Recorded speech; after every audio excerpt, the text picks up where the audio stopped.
both at the same time, which is idiotic, which is the way Wizards of the Coast did it.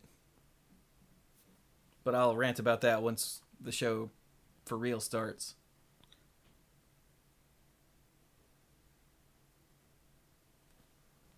Ow. You guys are bad at filling for a second. Yep, this is me filling for just a little bit. Still undoing years of training yet to understand. I'm reading about the Annihilator. Annihilator. For AU5s, that is fun. Oh, Lord. Dirk, focus. Sorry. Chat, do not distract Dirk. Dirk is distracted enough.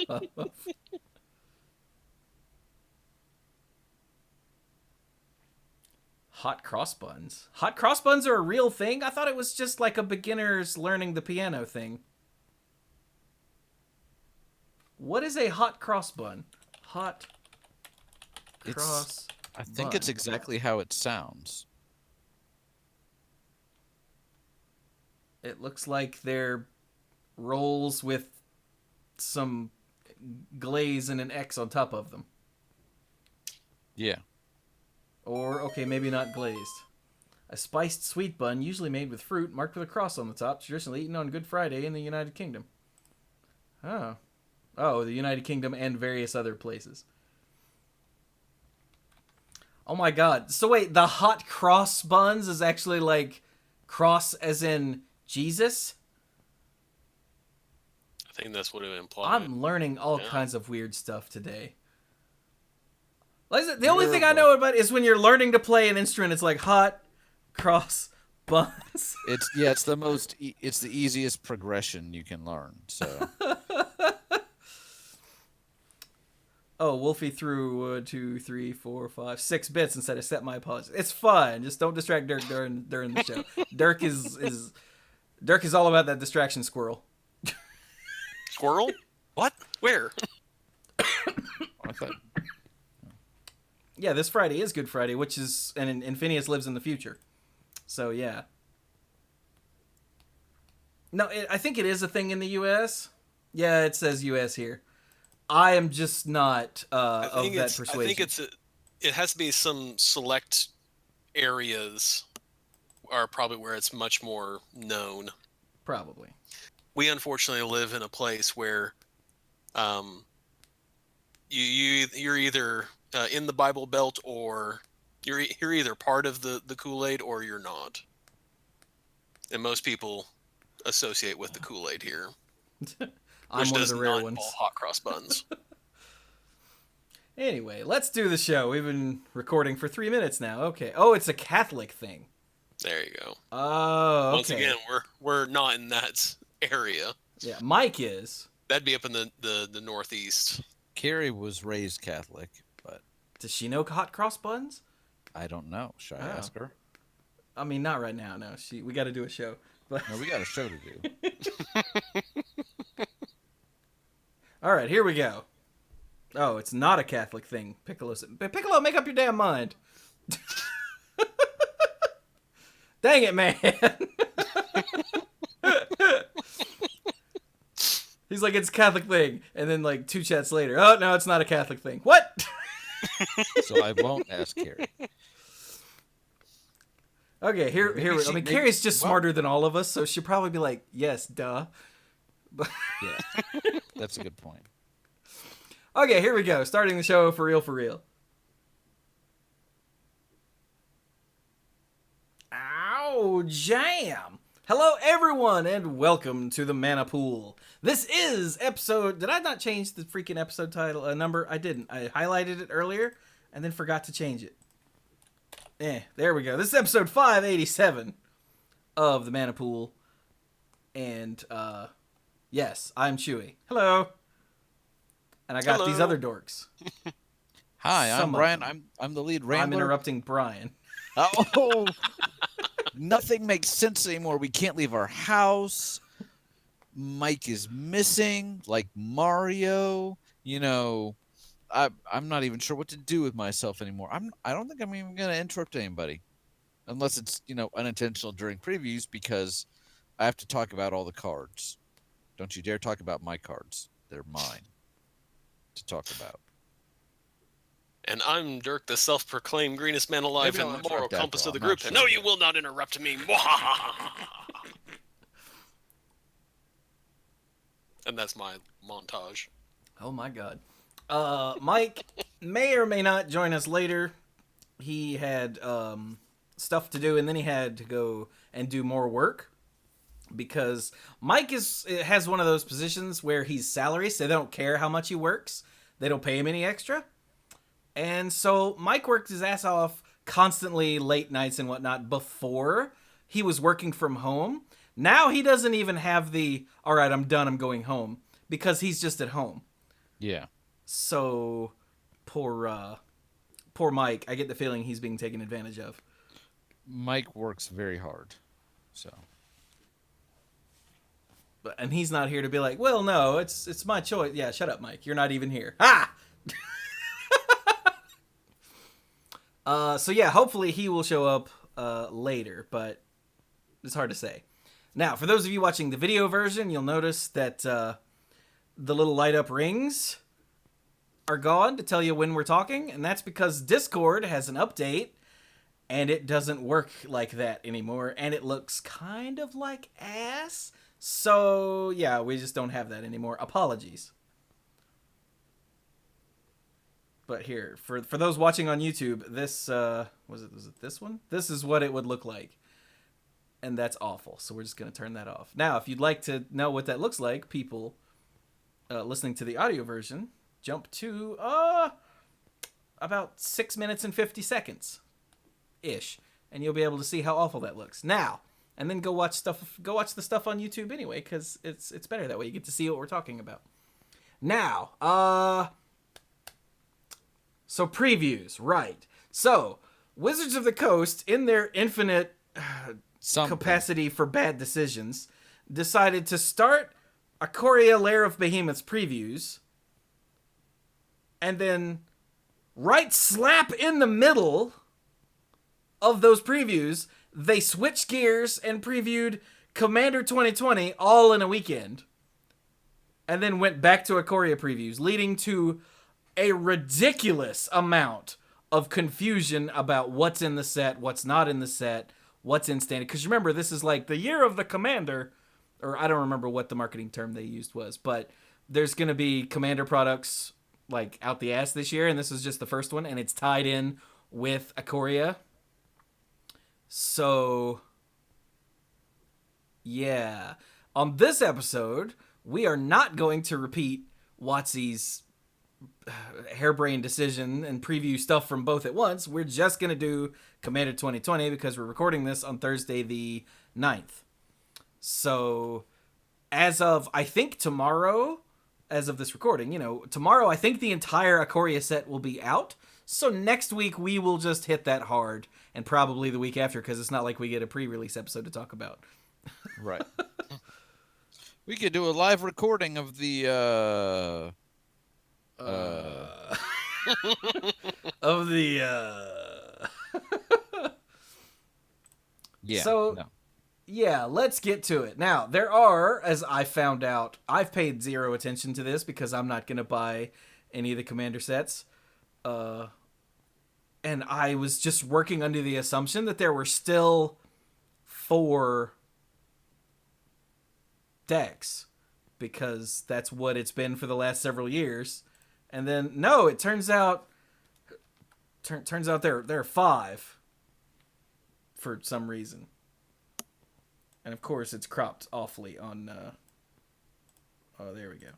So yeah, we've got Symbiotic Swarm, which is what we used to call Abzan. I think these are getting new names. Timeless Wisdom, which is Jeskai. Ruthless Regiment, which is, zooming in, Mardu. Enhanced Evolution, which is... which one is that? It's the S1. Sultai, thank you. And Arcane Maelstrom, which is... Tamir. Blue, green, red Teamer, yeah. So yeah, they're wedges this time, and instead of doing like a 2-color and a wedge and a shard and a monocolor or whatever it is they've done before, it's just all 5 wedges. And Yeah. There you go. So we're just gonna talk about all the different like legendary commanders that are multicolored, and then just go from there. Because there are so many cards, I doubt we're gonna get them all in, even without Mike here. Yeah. So let's just get to it. Let me zoom back in once. Right. Oh, much prettier. Zoom in one more. Oh, look at that. It fits perfectly on the screen. So, do you want to start with the commanders of these? Yeah, hell yeah. Okay. So that's Cathril, Gavi, and I can't make that one out. Calamax. Otrimi? Otrimi, yeah. Okay, so it's these top. And Jarina. Oh, and Jarina. Yeah. Oh, there we go. Okay, so wait, is Akeem one of those? No, so this very first one isn't even one of the ones on the box. Yeah, So it's they're not these- necessarily in order. 1, 2, 3, 4. Because, Who's the you know- fifth one? Oh, Trimmy. Okay. All right. Well, I guess we'll start with Gavi because it's the first one that we have on screen here. Okay. So Gavi Nest Warden for 2, a blue, a red, and a white is a 2/5 human shaman who's legendary, of course, because commander. And it says you may pay 0 rather than pay the cycling cost of the first card you cycle each turn. And it says whenever you draw your second card each turn, create a 2/2 red and white dinosaur cat creature token. But, Chewy, how would I draw my second card each turn? Maybe by cycling something for free. You're so wise. I am. So, yeah, I saw a lot of people go, dear God, they can't put this in standard. Correct. They didn't. Because Because- it's not. The previews, again, having it right in the middle of Ikoria previews is really stupid. So yeah, she's a fluctuator, and well, she's part of a fluctuator. Because fluctuator just says cycling costs are 0, right? Or does it say they cost 2 It less? says cycling costs 2 generic less. Okay. So Originally, it was 0 Yeah, because because all in that- cycling costs were just 2 in the very first time we saw cycling. correct. Okay, so yeah, she's better than a fluctuator for 1 cycle every turn, and she spits out 2 2s. Yeah.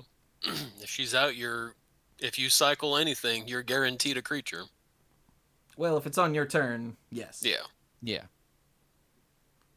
Well, no, Although your second card cycle- each turn. Huh? You see, yeah, that's right. That's Look silly. at the big brain on this guy. Cool. So yeah, clearly works in some sort of cycling deck and in some sort of token-based deck with card draw. Makes perfect sense. So Gavi, what is it? What's the one where, okay, you draw and I draw, and then we just draw until both of us decide we're done drawing cards. Trade secrets? Trade secrets. Gavi would be a lot of fun in that. Well, no, because it's only when We'd you draw only your get, on the second. second one you'd get, but they wouldn't be on your turn. But because it's second card each turn, if someone made you draw a second card during their turn for some odd reason, you would get a creature. I mean, this applies to whenever you draw a card, your second card each turn for whatever reason, is what you're saying. Like, not just for like. But it doesn't say your turn. It says each turn. Yes. I feel like we're repeating ourselves Okay. now. So, I was really afraid Dirk was going to be like, every other card you draw with trade secrets, you get a token. No. No. No, I know that part wasn't true. Dirk just jumped to the weirdest way to draw multiple cards on someone else's turn. it's There you because go. Trade Secrets has a storied history within our group. So, It's very true. Yes, it does.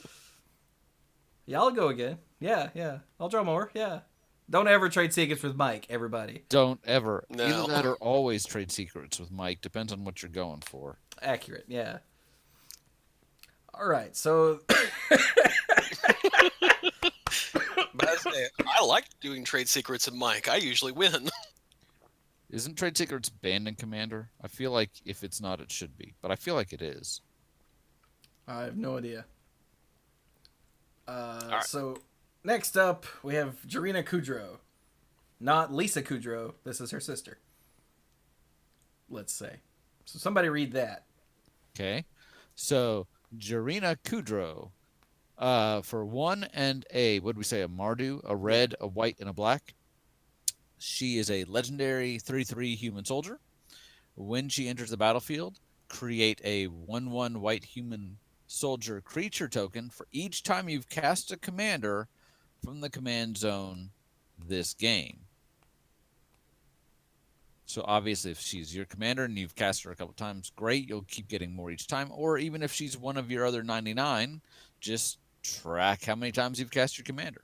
Get that many humans. Which you should be doing anyway because commander tags. There you go. Yes, you should be keeping track of that, yes. And then static ability, other humans you control get +2/+0.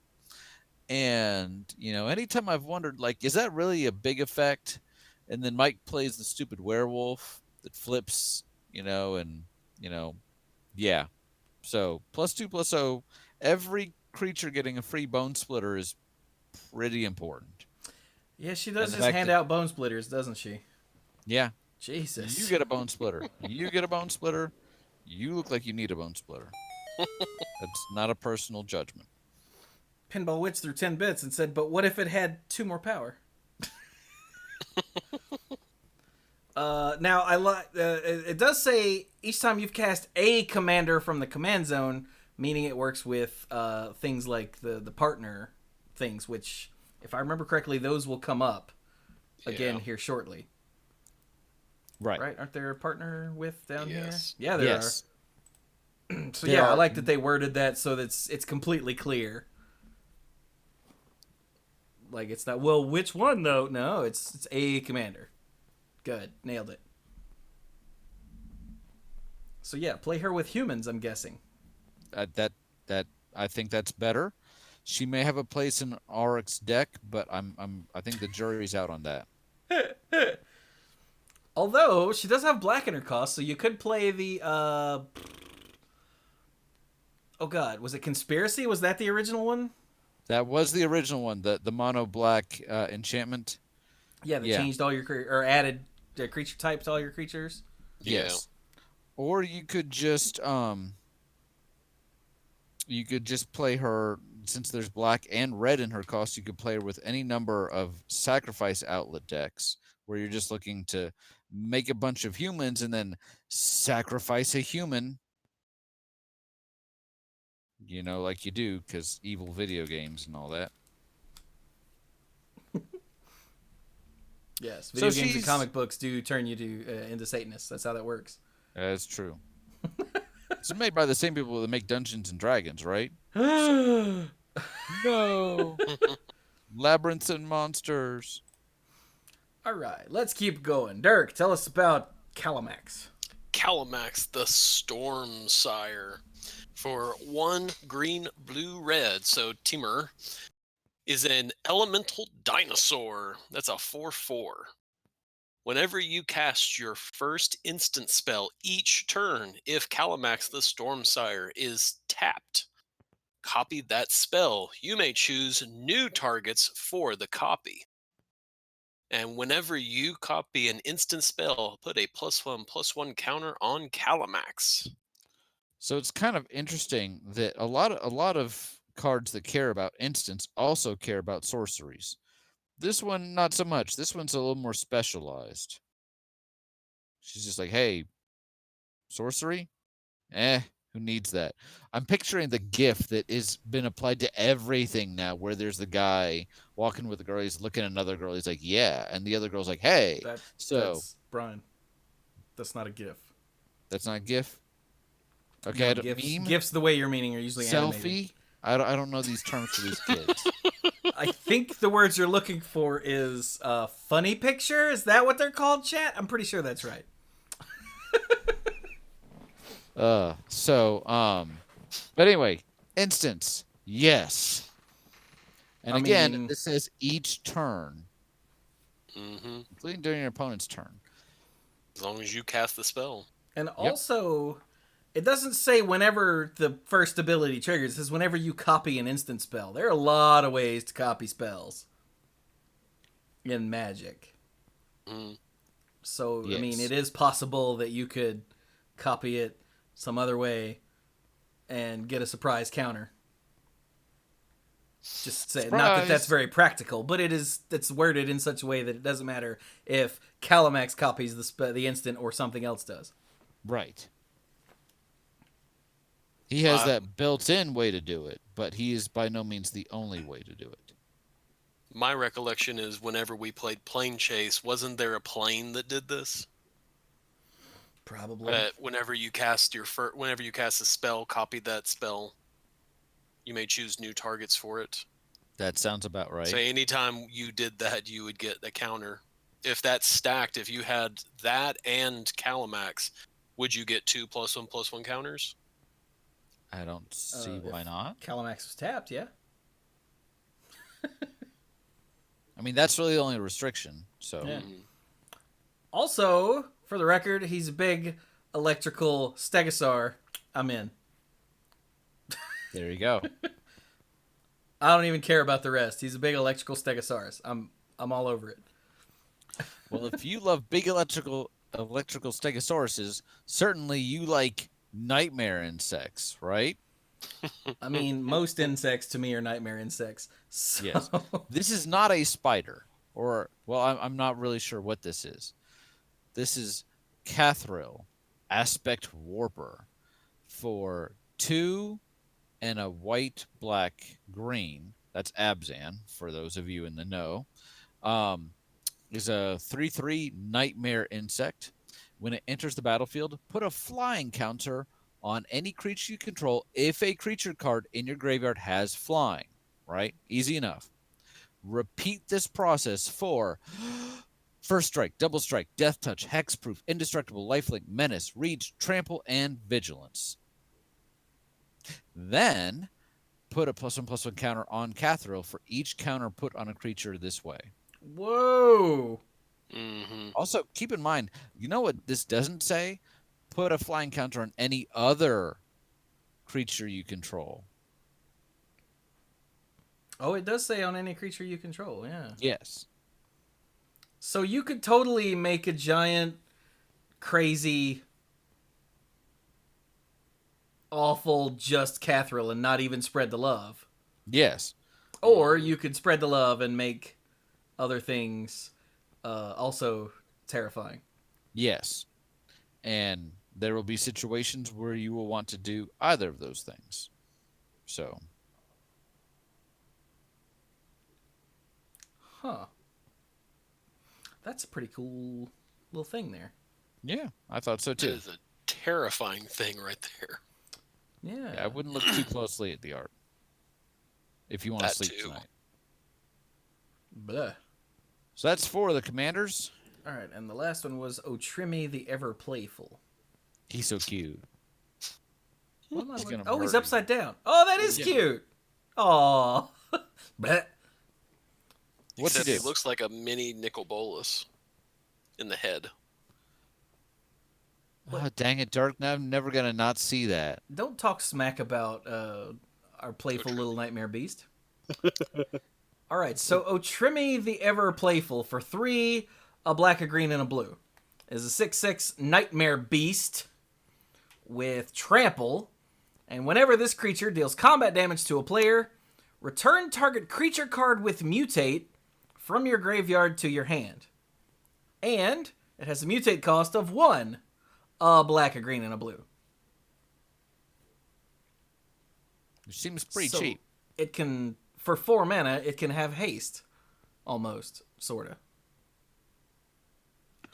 You can cast it for its mutate cost from the command zone, right? But it will be subject to the commander tax if it dies. I'm pretty sure, yeah. I mean, I think the mutate cost gets the commander tax too, right? Yes, that's what I would say. Oh, okay. Because it's a cost for playing it. It's not an alternate cost. Well, I mean, you're still casting the spell. Right, As right. opposed to there's the band commander, the owl guy, where he has the ability to just Yeah, to for a just jump white out. Yeah, to just jump out. This is to cast him for that. So correct. Yeah. yeah. Yes. So yeah, play it with mutate creatures probably. Probably. But I also love the fact that while mutate is kind of cool in that you really want to stack them if possible, you avoid the splice onto arcane problem that because Kamigawa, the problem with splice onto arcane is that none of those would work with anything outside of the block, right? Here, Yeah. at least, you can feel free to mutate onto any non-human creature. So if Yup. you're just like, wow, I really want to make, a mutate onto a chroma deck. Wow, that's terrifying. Nobody do that.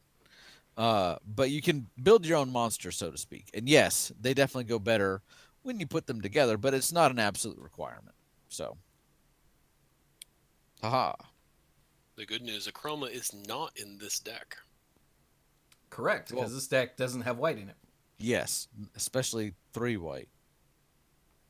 But, there's there's been so many quote unquote Acroma cards. This does have blue in it, right? So, Yeah. Consecrated Sphinx. Well, I'm saying that because Akroma is in one of these decks. She is, but this one doesn't have white in it. So I would hope it's the Cathril Aspect Warper deck, but I actually It haven't is. looked at the deck list. Okay, good. because she grants all those things. Because It's she's got 15 abilities on her. Roughly. So let's 1, 2, 3, 4, 6, 7. There's only 2 other 3-color legendary creatures. That's weird. I figured there would be like 2 in each one. Go a little bit further down. They're a little bit further down. There are 5. Oh, okay. These are done in they're a different way interspersed- than before. Okay. Yeah, they're Alphabetical interspersed order. with some of the partner ones. It's weird. Well, it's that usually the 3-color things are all together, and then you get the 2-color things. I Right. thought, but I guess the partner ones, yeah, nope, these don't go together. Okay, never mind. Let's go back up to the top. I give Yeah, up. don't think about it too hard. Or at all, apparently. All right, so how about Akim, the Soaring Wind? Akim, the Soaring Wind, for 2 blue, red, white, is a 3/4 flying bird dinosaur.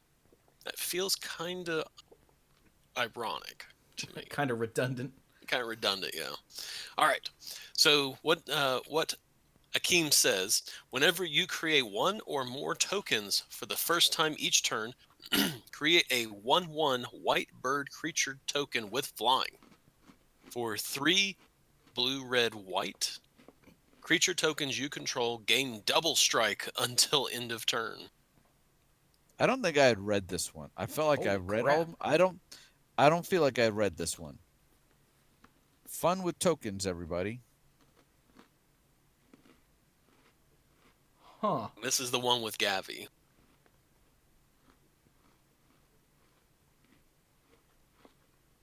Oh my gosh. So because Gavi's making dinosaur cats, Yeah. Akim is making birds. Yeah, and then they fight They fight hard. because cats eat birds, right? Yeah, we'll go with that. That is a thing that they do. And that's My the way cats- we want it, because if they were to ever team up against us, we wouldn't stand a chance. Oh no, they've teamed up against us. Apparently, we don't stand a chance. I got, Maybe I got that's a little, why they get double strike. I got a little anime there. My bad. All right, so that's pretty cool. I like that card. Okay. Here's one called the Plague.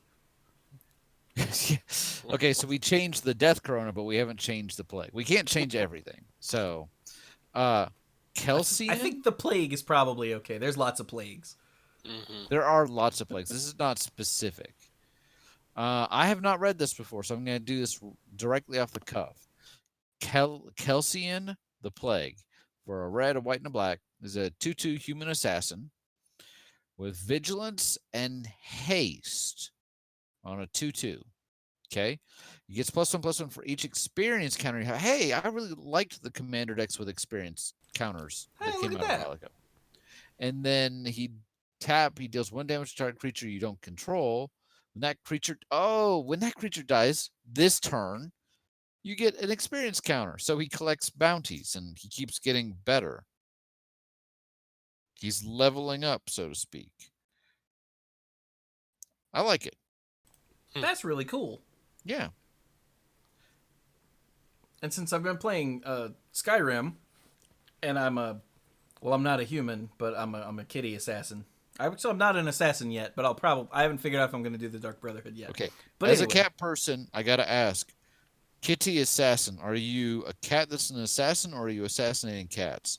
Because one of those I'm okay with, the other one I'm not. I'm the one you're okay with. All right, great. Yeah, I'm a kitty that assassinates. Except I don't assassinate yet. So I haven't decided if I'm going to join the Dark Brotherhood with this character or wait for a different one. But anyway, this is how it works in Skyrim, right, Dirk? Mm-hmm. You shoot things, and the more you shoot things, the more experience you get. Pretty much. Nice. Particularly when you shoot from long distance and you pokey somebody with your sharpie stick. Exactly. Did you How I live my life. Did you just say? He did. Pokey with my sharpie stick. Oh my Dirk, god. you've been out of school for too long. It is true. All right. So the next 3 colored one is Tayam. Tam.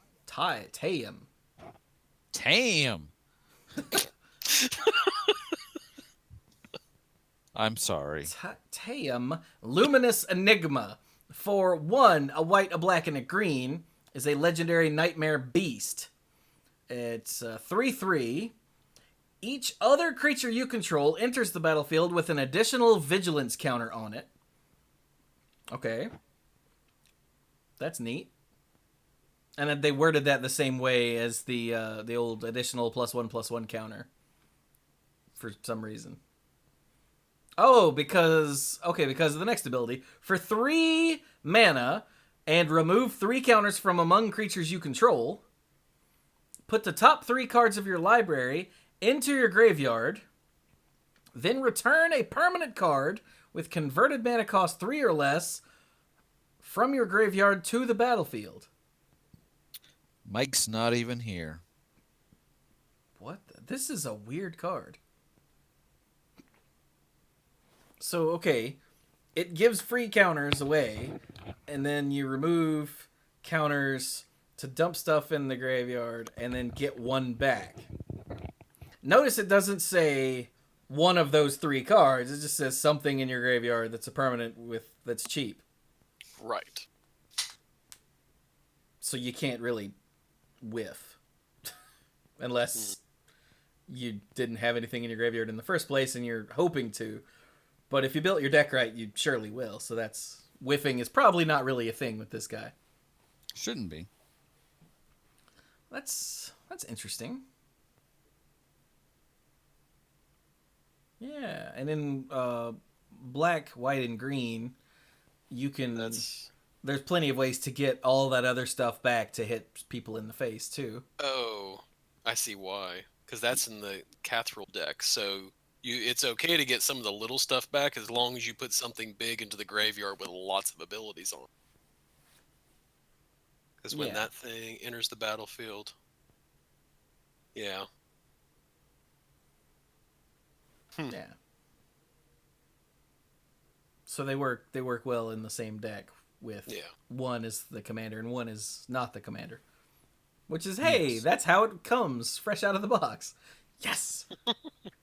It's like they, planned this or something. What? Maybe. That's weird. All right. Next is Xyrus. Xyrus. Whoa, It's one that's of those. cool. What in the dig hell the is art. I just looked at the art. What am I looking at? Oh, there's a mouth. Okay. Mm-hmm. Yeah, there's a Cirrus, mouth right there. the Writhing. writhing storm. Writhing. For 2 green, white. For 2 green, blue, red. So that's Teamer. You have a 3/5 snake leviathan with flying. Whew. Whenever an opponent draws a card, except the first one they draw in each of their draw steps, create a 1/1 green snake creature token. Opponent draws a card, except the first one. So any Basically, whenever additional they draw a cards they card draw. that's not the one that they would usually get during their turn. Okay. Whenever Xerus, the Writhing Storm, deals combat damage to a player, you and that player each draw that many cards. Which Which means means that you then get make 3 a snakes. lot Yeah. of snakes. Huh. I like it. Anything that's kind of an offbeat strategy I like, and this encourages you to make an opponent draw cards, which ordinarily you might go, "Ooh, that's terrible," but hey. And then, so not only does it make you think creatively that way, but then it also kind of keeps players that would go a little nuts with their own card draw, keeps them a little more honest. So if you're going to draw 1 billion cards, I'm going to get 1 billion snakes. That's, Hey, Mike, you want to trade secrets? I feel like there's an obligatory Indiana Jones quote here. Or Like, Samuel L. you know, Jackson. I was going to go with the why does it always have to be snakes? But you can do the Monday to Friday if you want. Yeah, I'm tired of these. Wait, how does it go? I'm tired of these. Oh, I forgot the first one. It was monkey fighting snakes on this Monday to Friday plane. Yes. Oh, I love TV edits. But yeah, it trips me out when Dirk said Snake Leviathan with flying, my head snapped. I'm like, that can't be right. But it does. It's a flying snake Leviathan. Yeah.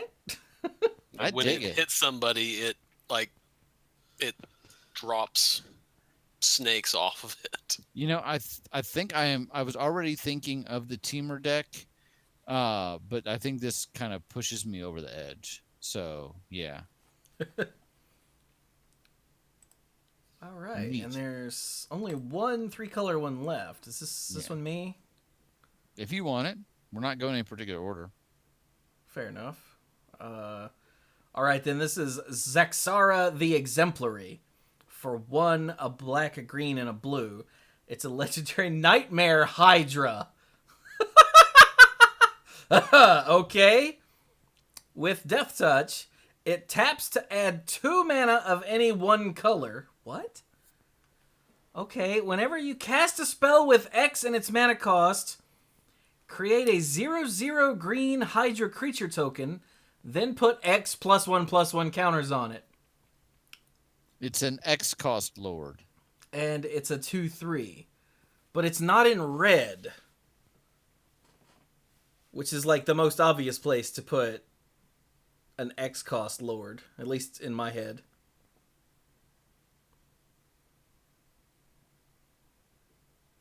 Nightmare Hydra. That spits out baby hydras that then kill you.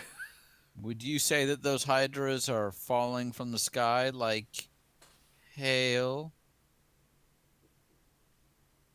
So wait, what you're saying is it's a hail hydra? He got there. Wait. Here all week, guys. Here all week.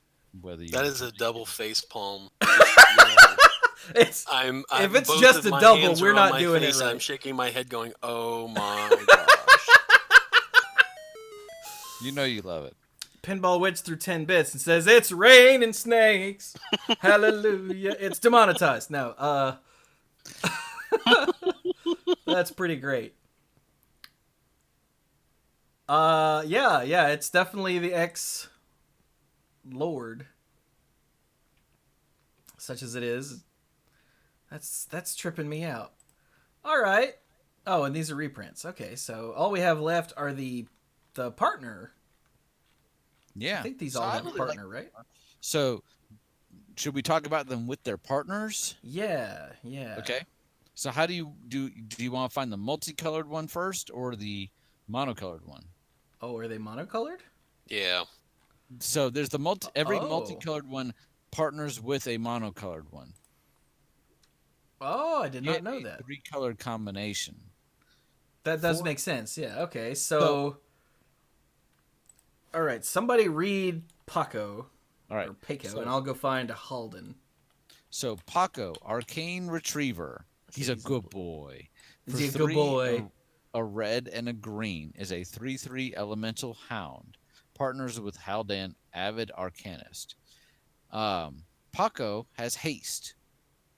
Yes, he does. Whenever he attacks, exile the top card of each player's library and put a fetch counter on each of them, those being those cards. Put a +1/+1 counter on Paco for each non-creature card exiled this way. Interesting that you put fetch counters on them. I haven't read Halden. Does Well, you Halden does see, it do they're anything with? still trying to make fetch happen. No. I don't get the reference. Oh, not a Mean Girls guy. I've never seen Mean Girls. Ah, okay. That one girl kept saying, "Oh my God, that is so fetch," and eventually one of the others turned and went, "Stop trying to make fetch happen." Okay. Jokes are funnier if you explain them. All right, so when he attacks, exile the top card of each player's library, put a fetch counter on each of them, and then he gets bigger for the non-creature cards. Okay, got it. So if the four of us are playing, and I swing with him, because he's a good boy, and we all turn up lands, then boom, he's a 7/7. Yep. Mm-hmm. And that's, of Got course, when he attacks, it's a long time before he actually deals damage. So, Yeah. or maybe not a long time, but it's before. All right. Okay. So here's Halden. Who wants to read that? Well, I mean, should I read him? Yeah, sure. Go for it. Okay. So Halden, avid arcanist, for 2 and a blue is a 1/4 human wizard. He's looking for Paco. He's like, where'd that dog go? Partner with Paco. You may play non-creature cards from exile with fetch counters on them if you exiled them, and you may spend mana as though it were mana of any color to cast those spells. So basically, if you're in a mirror match and the other person is also playing Paco and Halden, you can't cast the spells with fetch counters on them that you didn't exile. But Right. yeah. So they are all about turning over non-creature spells. So you send the dog out, like in Duck Hunt, to flush out the non-creature ducks, I guess, and then you cast them with Paco, or sorry, with Halden. Yeah. Huh. And it says play non-creature cards, which means you can totally play those lands. Yeah. Huh. There's Yeah. also the effect of when you do that, Paco gets smaller. What? No, he doesn't. Oh no, on counter on. Okay, never mind. Oh yeah, he doesn't care about fetch counters himself. He just Once cares they're about things exiled, that get yeah. exiled. Yeah. Yeah. Yeah, I read it that way too at first, but no. That would have been a neat thing, but Balancing sort of act. all right. Well, Paco's a good boy, and Haldan is A good human. a dude. Yeah, don't care. Yeah. He's not a good boy. Don't care. Okay. Well, what about the next one? I don't know. Which one? Shabraz. Shabraz. Oh God. What? Oh, I saw the art for this. So yeah, okay. Shabraz the Sky Shark. Ugh. For 3 white. I'm messing up my colors tonight. So for There's 3 only 5 white of blue, them. it's a 3/3 shark bird. Pretty sure I'm green sorry. has to be somewhere in all of this. I'm sorry. I'm just seeing this for the first time. I know we've had flying snake leviatans, all that. Did you say snake bird? Shark bird. Shark bird. Oh, that's much better. Okay. Partner with Brawlin Sky Shark Rider. Of course he would, because who else would he partner with? About to say Exactly. Yeah. This horse is amazing. So Shabraz has flying. It's a 3/3. Whenever you draw a card, put a +1/+1 counter on Shabraz the Sky Shark, and you gain 1 life. For a white-blue hybrid, target human gains flying until end of turn. Ah, okay. Whenever you draw a card. Okay. That's terrifying. Yeah. At least we've got the other commander to like Wait, no. the snake leviathan to at least slow it down a little bit. But geez. I guess. All right, Derek. What's Bralin do? All right, Browlin Sky Shark Rider for 3 and a red is a 3/3 human shaman. Partner with Shabraz the Sky Shark. Whenever you discard a card, put a +1/+1 counter on Brawlin Sky Shark Rider, and it deals 1 damage to each opponent. For 1 red, target shark gains trample until end of turn. Okay, so when you draw cards, the shark gets bigger, and it can pick up humans and fly them around. And when you discard cards, the human gets bigger, and wait. Target shark gains trample. Okay, and then the human jumps on the shark and swings a sword. This all makes perfect sense. Look at this guy. He just looks so happy to be here. Is that a guy? Browlin? I can't tell with the art. So yeah, Think you it's get a to draw a guy. card, and then you get the option to discard it to give him +1/+1, and deal 1 damage to each opponent. So you don't even care if you draw like half your deck and can't do anything with it. That is the point. Mm-hmm. Because for 1 red, you can give the shark trample if that's been going on. That shark is going to be big. That shark might even be a tornado or a sharknado that comes and eats you. This is a very strange combination. Like I like it? It's very weird. It's a very weird thing going on. All right, who's our next partner thing? Sylvar, Devourer of the Free. Yeah, that sounds like me. For 3, a black and a red, we've got a 4/2 Cat Nightmare. All right, that partners with Trin, the Champion of Freedom. But you're the Devourer of the Free. Why do you partner with the Champion of Freedom? Okay. Well, who do you think supplies you with all that free? I guess. You're like, hey, everybody, come with me to be I free. hear you're free. Yes. And by the way, my friend over here, he loves free people. So it's a 4/2 with Menace. And it says, sacrifice a human.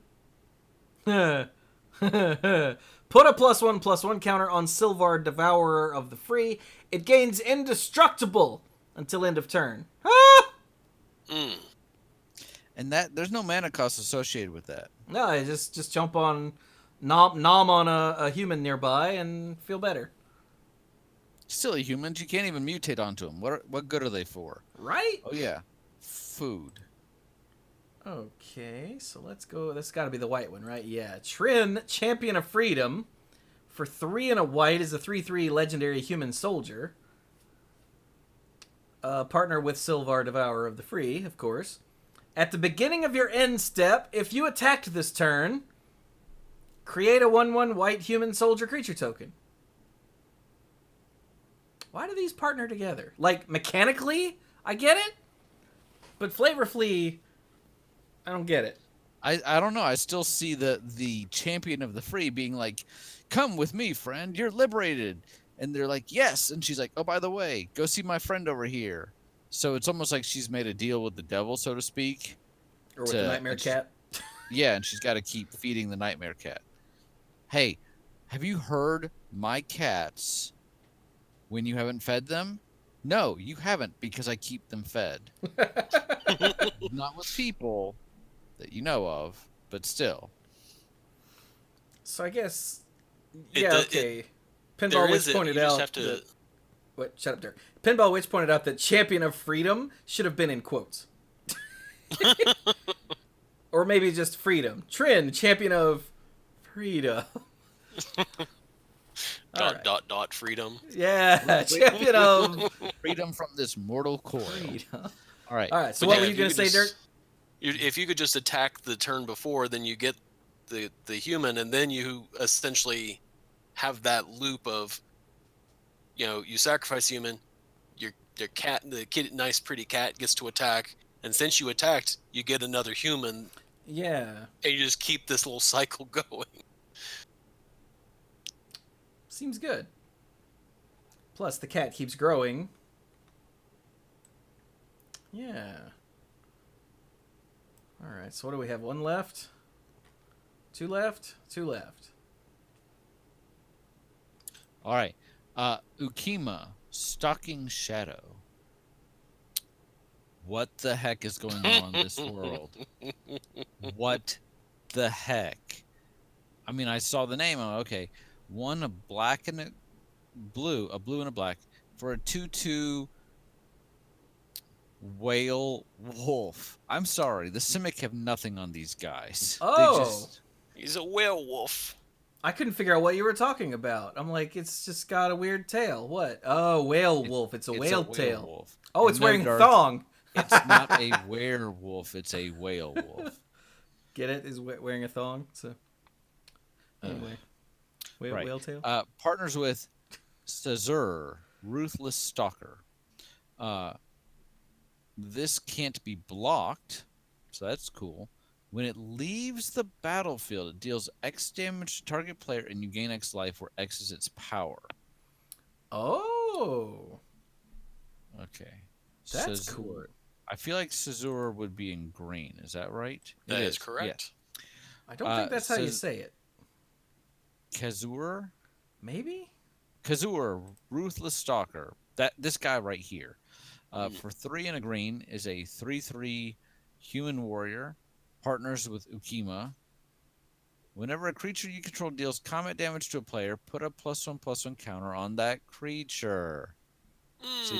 So Ukima can't be blocked, so it keeps getting bigger. And then when it dies, has a drain life effect. I completely missed the can't be blocked. I was like, that's dumb. How are you ever going to get through? Oh.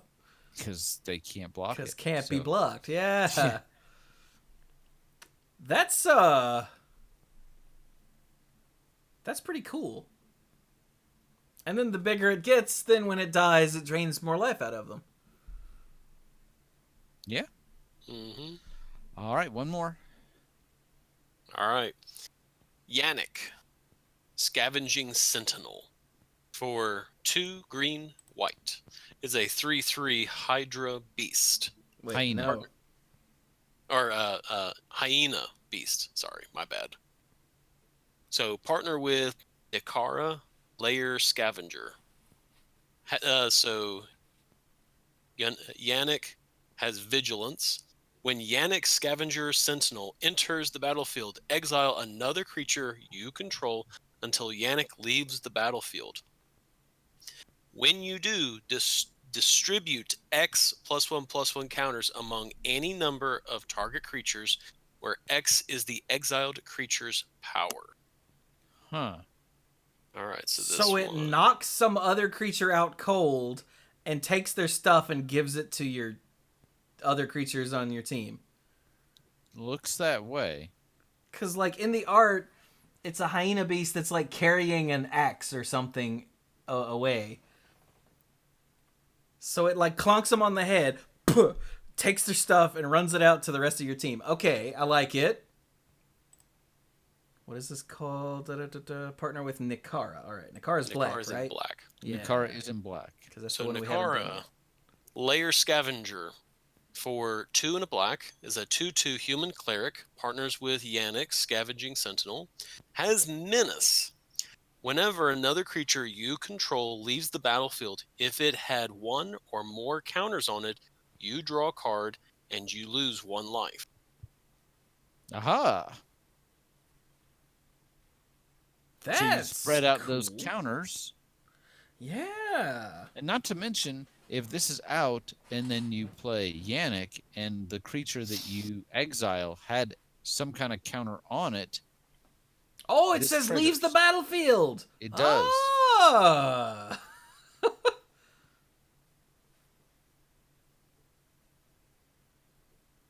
there you go. Huh. That's a neat Right. little combination there. So that does it for the new multicolored cards, right? Yeah, It does. because all the rest of the multicolored cards are reprints. Yes. Mhm.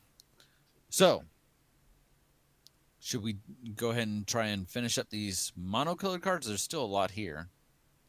Yeah, we'll hit up some of the neat stuff. Some Like, of I the just neat saw stuff. Cryptic Trilobite. Have you guys seen this? No. It's in colorless. Okay. For XX, it's a trilobite creature. It's colorless. It's not an artifact creature. It enters the battlefield with X +1/+1 encounters on it. Amazingly enough, you can remove a +1/+1 counter from it to add 2 colorless mana, but you spend that mana only to activate abilities, and then you can pay 1 and tap to put a +1/+1 counter on it. And it starts off with 0/0.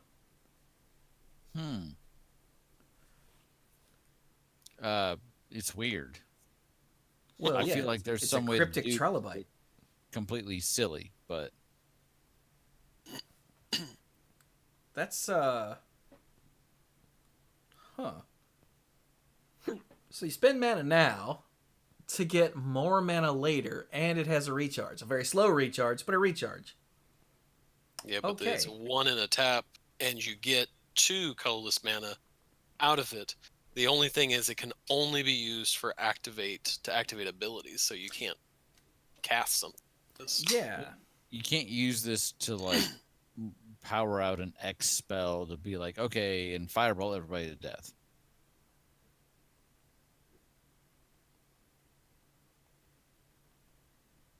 Okay. That's cool. All right.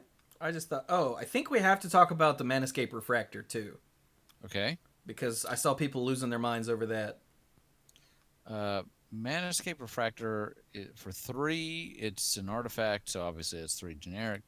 Enters the battlefield tapped. Manascape Refractor has all activated abilities of all lands on the battlefield. Oh, well, so more lands that are out, the more colors it can tap for. I mean, not well as just what- that. Well, and like Keswick Wolf Run and stuff like that. That's cool. And our Tolarian Academy, blah. You may spend mana as though it were mana of any color to pay the activation costs of Manascape Refractor's abilities. Yeah, because you can't make colors that aren't your commander. You just can't. Right. So they had to add that in. Even though it could tap for red, if you don't have red in your commander, you don't get red. You get colorless. Yeah. So, or at least I'm pretty sure that's the way that works, right?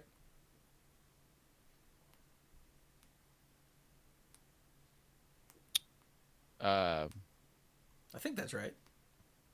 So I mean, it's not it's limited to the activated abilities of lands you control. It's not like all activated abilities you control. But Not you control. On the battlefield. Sorry, Yeah. that is very different. That is extremely different, yeah. Oh, okay. Infinius says it used to be. Now you actually do tap for different. You can make different colors of mana. Okay. And when you were saying that, and I was thinking, did they change that? But you still, you get the mana. You still can only spend it as generic mana. Like you still make the red mana, but you can't cast red spells. It doesn't change your commander's color identity. Right. So, I mean, yeah. you still use it as red if you've got red spells from other Yes. stuff. Yeah, yeah. Yes. I was just saying, like as far as cards in your deck goes, it doesn't matter if it's red or not. I think is what Brian was trying to say. He just is bad. I'm phrasing it very poorly. If something causes you, if you're playing a white commander and something causes you to gain red mana, you can spend that red mana. It stays red mana, but it does not, because of the deck construction rules, you are probably using it to pay for generic mana costs. Yeah. Probably. There we go. Have I covered myself? Yeah, you're good. Okay. All right. So yeah, Manascape Refractor's kind of nuts. Yeah. It has the potential to be really nuts. Dark, what is a card that you see? Oh, hey, look, Arcane Signet's here. We need more of those. That's a good thing. Just another rare artifact, Sanctuary Blade. For 2, becomes as it's an equipment. As the blade becomes attached to a creature, choose a color. Equipped creature has +2/+0 and has protection from the last chosen color. Huh. And equips for 3. That's actually really cool design space. Yeah, because in multiplayer, maybe, you want to give a creature protection from red earlier on, but later in the game, when the red player is dead and you're like, I really need something to protect against dark, so you choose green later. You move it and choose green. So, yeah. Yeah, so if you give your creature protection from black and hit me and then I die, well, now you don't need pro black anymore because I died. So yes. Yeah. But it's not stuck sitting on the battlefield as protection from black. Like when you cast it, choose a color, and now it's just an overpriced bone splitter. Right. So when you re-equip it, it does the thing that the Magus did in Chrono Trigger, where he's constantly changing what he's weak to and what he's immune to. Yeah, there you go. That. Yeah. Yeah. I like that design space. That's awesome. But it also, it only gives protection from the last chosen color. It doesn't gain protection from all chosen colors. So it's not like, move this to 5 things, we're good, Yeah. Aside from memory issues and stuff like that. This twinning staff thing looks kind of cool. I only see it, and it's got a lot of words on it. I haven't read those words yet, but I like twinning things because usually it's copying things. For 3 mana, it's an artifact. If you would copy, a spell 1 or more times, instead copy it that many times plus an additional time. My head already hurts. You may choose new targets for the additional copy. And pay 7 and tap. Copy target instant or sorcery spell you control. You may choose new targets for the copy, which is really make a copy and then make another copy. Yeah, so you're activating to make the first copy, and then the static ability makes the second one for free. Yes. For free. It costs 7, so it's... This is not a legendary artifact. Well, no, it's in Commander, so... Yes, I understand, but you have ways of copying artifacts. Sure. I'm just trying to think of my head. So if I cast Lightning Bolt and I only have 1 twinning staff out, but then I cast fork on the lightning bolt to make a new copy, Twinning Staff will automatically say, okay, you're getting an additional copy. Here's one more. And then I could always pay 7 and tap this if I'm just sitting on 10 mana and make another copy. But So there's 4 copies. there's the original Or and then, 4 lightning bolts, sorry. yes. No. There would be 5. So, okay. Twinning Staff, Lightning Bolt, right? So you Yes. cast Lightning Bolt, there's 1. Yes. Uh-huh. Okay. But if you fork the Lightning Bolt, fork makes it 2, Twinning Staff makes it 3, right? Uh-huh. Yes. But it says if you would copy. So if you then pay 7 and tap this, now there's 4, but the staff sees that you made a new copy, so now there's 5. Oh. And I know this is crazy Magical Christmas Land, but we're just trying to iron out exactly how it works before anyone's like, oh my god, you guys. Wow. Okay, I want to see that happen at least once. Preferably with something bigger than a lightning bolt. I'm just saying. Well, lightning bolt costs 1, so oh man. Okay, so if your opponent has out a Twinning Staff and an Isochron Scepter with a fork under the Isochron Scepter, Do you concede or do you punch them and concede? I think you let them do something amazing, and then when they're halfway through it, you concede. So that they get the feeling of, I got there, but you don't have to let them resolve it. Especially if that thing that they're copying is maybe like a one of those search your library for X cards and then divide them into piles and then shuffle your deck and do the hokey pokey kind of things. It takes 10 minutes to resolve. Guided Passage. And then Infinius pointed out that if you use the Twinning Staff to copy the fork instead of the lightning bolt, you get even more.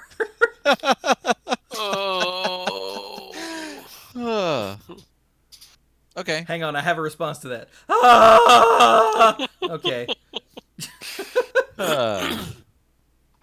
Okay. So. This is why you don't let judges talk about things like this. See? All right. So, what other new cards do you see that you want to talk about? Are there any new lands? There's like 1, I think. Scroll. Where the hell are the lands? Nesting ground. I don't know. I'm still Nesting grounds. There are so many lands. There we go. It's listed It's at the the very top, first one. and it's not an N doesn't come before A, so probably. Yeah, look, I scrolled down. I grabbed and dragged, so I was down in like the G's, and it took a week to get back up. Well, Shut Dirk, up. what's nesting grounds do? Yeah, Dirk, with your face. You're So nesting smart. grounds, for tap adds colorless mana. For 1 and tap, move a counter from target permanent you control onto another target permanent. Activate this ability only anytime you could cast a sorcery. Oh, thank goodness. I love that last little rider there, so it's not, Like a awful. combat trick. Yeah. Especially with ability counters and whatnot now- being a thing that now. we have like death touch counters. All the new ability counters are pretty cool, but let me just move this vigilance counter mid combat. That's not going to matter a whole lot. But death touch or hex proof. Yeah. So being able to do that at instant speed is just wrong. So I'm glad that they added that. Sorry. I saw a skull clamp on the way back up the artifacts. No, don't do it. No. You'll be okay, Brian. We'll all be okay. Will we though? I don't know. Probably not. Okay, what are we going to talk about?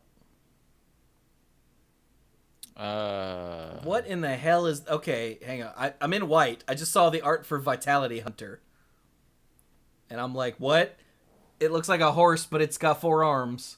Is it a nightmare? It's a Yeah. nightmare, yeah. It gives Nightmare me what? nightmares. Just nightmare. Oh, it's With a just a mole's nightmare. head. Okay. So for 3 and a white, it's a 3/4 nightmare with lifelink. Okay. For X white, it has Monstrosity X. Oh my god. Okay. You guys remember monstrosity? Yes. Yeah. Very well. Monstrosity, for those that don't remember, if this creature isn't monstrous, that's important, put X +1/+1 counters on it, and it becomes monstrous. And since there are things that remove counters in this very set, remember, removing those counters doesn't matter. It's just monstrous now. It's another one of those weird memory things that we had ignored before. Once you're monstrous, you're always monstrous. Exactly. There's no going back. But there's more. It says, when Vitality Hunter becomes monstrous, put a lifelink counter on each of up to X target creatures. Have you lost your mind? You have lost your mind.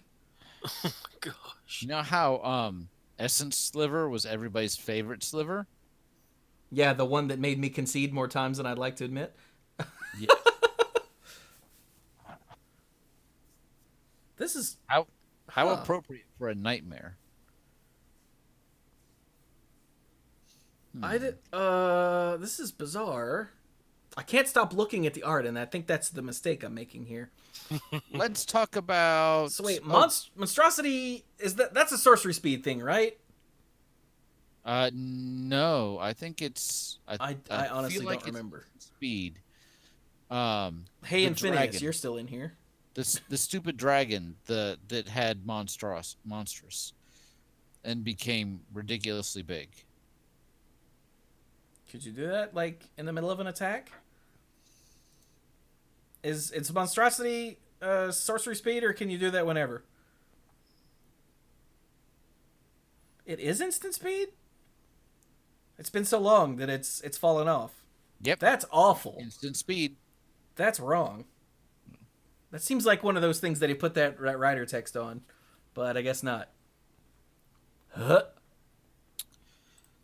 All right. Let's see here. Verge Rangers looks pretty interesting for those that like land tax type abilities. For 2 and a white is a 3/3 human scout with first strike. Okay. You may look at the top card of your library at any time. As long as an opponent controls more lands than you, you may play lands from the top of your library. Oh, that's neat. Hey, green player, you keep ramping. I'll ramp too. And as long as you're playing lands from the top of your library, you're not having to draw them. That's pretty neat. Like, Yeah. it doesn't let you play extra lands, but it does let you play lands that aren't in your hand. Yes. So you're essentially drawing extra lands, sorta, kinda. Kind of, sort of. It's allowing you to get to other cards to draw. So yeah.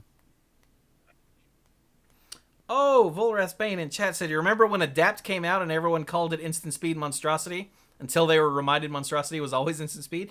I do remember that, actually. Okay, yes, good point. Anyway, all right, so Verge Rangers is neat, yes. Yes. Okay, I have to talk about this card because I keep reading it wrong. It's Martial Impetus. It's not marital impetus. No, there's drugs for that. No, that's a different word. Yes, I know. But for 2 and a white, it's an aura, an enchant creature aura. Enchanted creature gets +1/+1 and is goaded. Oh god, I forgot that was even a thing. And goaded means it attacks each combat if able, and attacks a player other than you if able. So you put this on someone else's creature.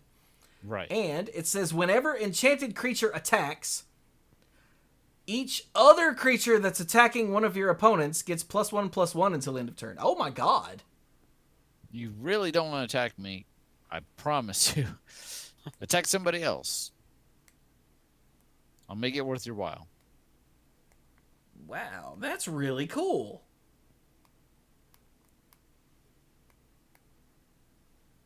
Okay. I had to read that because I keep seeing the word and reading it wrong. And I don't know why, because I'm not married. And I don't... Like, marriage is not on my mind, so I don't know why I keep seeing marital impetus. It's very strange. Alright, what else? We don't have to stick to white, or we can, whatever. We're not gonna get through them all in this episode, so let's just find the good stuff. There's one other card in white that I saw that the first time I read it, I'm like, okay, and I went back and reread it, and I was like, oh, interesting. So this is called the Copper Coats, which is a mouthful. It costs 2 and a white for an instant, and it has Strive. This spell costs 1 and a white more to cast for each target beyond the first. So you can just pay it for 2 and a white and target one thing. What's the thing? Well, you're choosing any number of target opponents. Okay.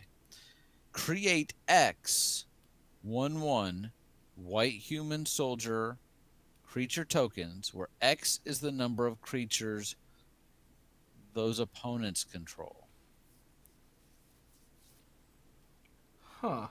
That can end up being a lot of creatures. If you're in a 4-person game, and if you can pay for, 7 mana, you can target each opponent, and literally, you must have more creatures than everyone else on the board, because if you have anything else, because it's literally, hey, for every other creature on the board that they control, you get a token.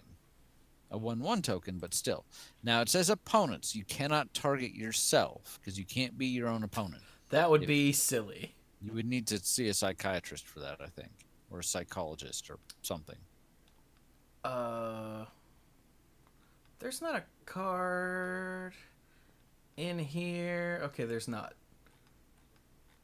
I can't remember the name of it. The one that says you gain life equal to the number of creatures on the battlefield. Congregate? That's the one. Yeah, no congregate on here. No congregate. Or in here. Please don't. Don't do it. That's a pretty trippy Strive spell. Yeah. Hadn't seen Strive in a while, right? No, because it's usually dumb.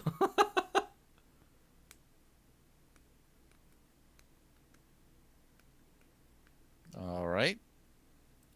What else you got? Nothing else really does anything for me in white. Well, okay, wait, no, Dismantling Wave. For 2 and a white is a sorcery. For each opponent, destroy up to 1 target artifact or enchantment that player controls. Or you can cycle it for 6 white, and when you cycle it, destroy all artifacts and enchantments. So it's one of those spells. Where you cast it for a dinky effect, or you cycle it for a big scary effect that can't be countered without something like Stifle.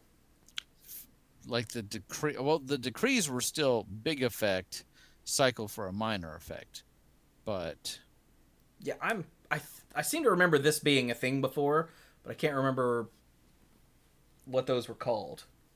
I feel like you are absolutely right. And I also can't remember what it's called, so yeah. Yeah. It might not have been called anything. It might have just been like a cycle of cards that did this. Yeah. Oh, they were waves. The resounding cycle. Yeah, okay, the resounding. Okay, yeah.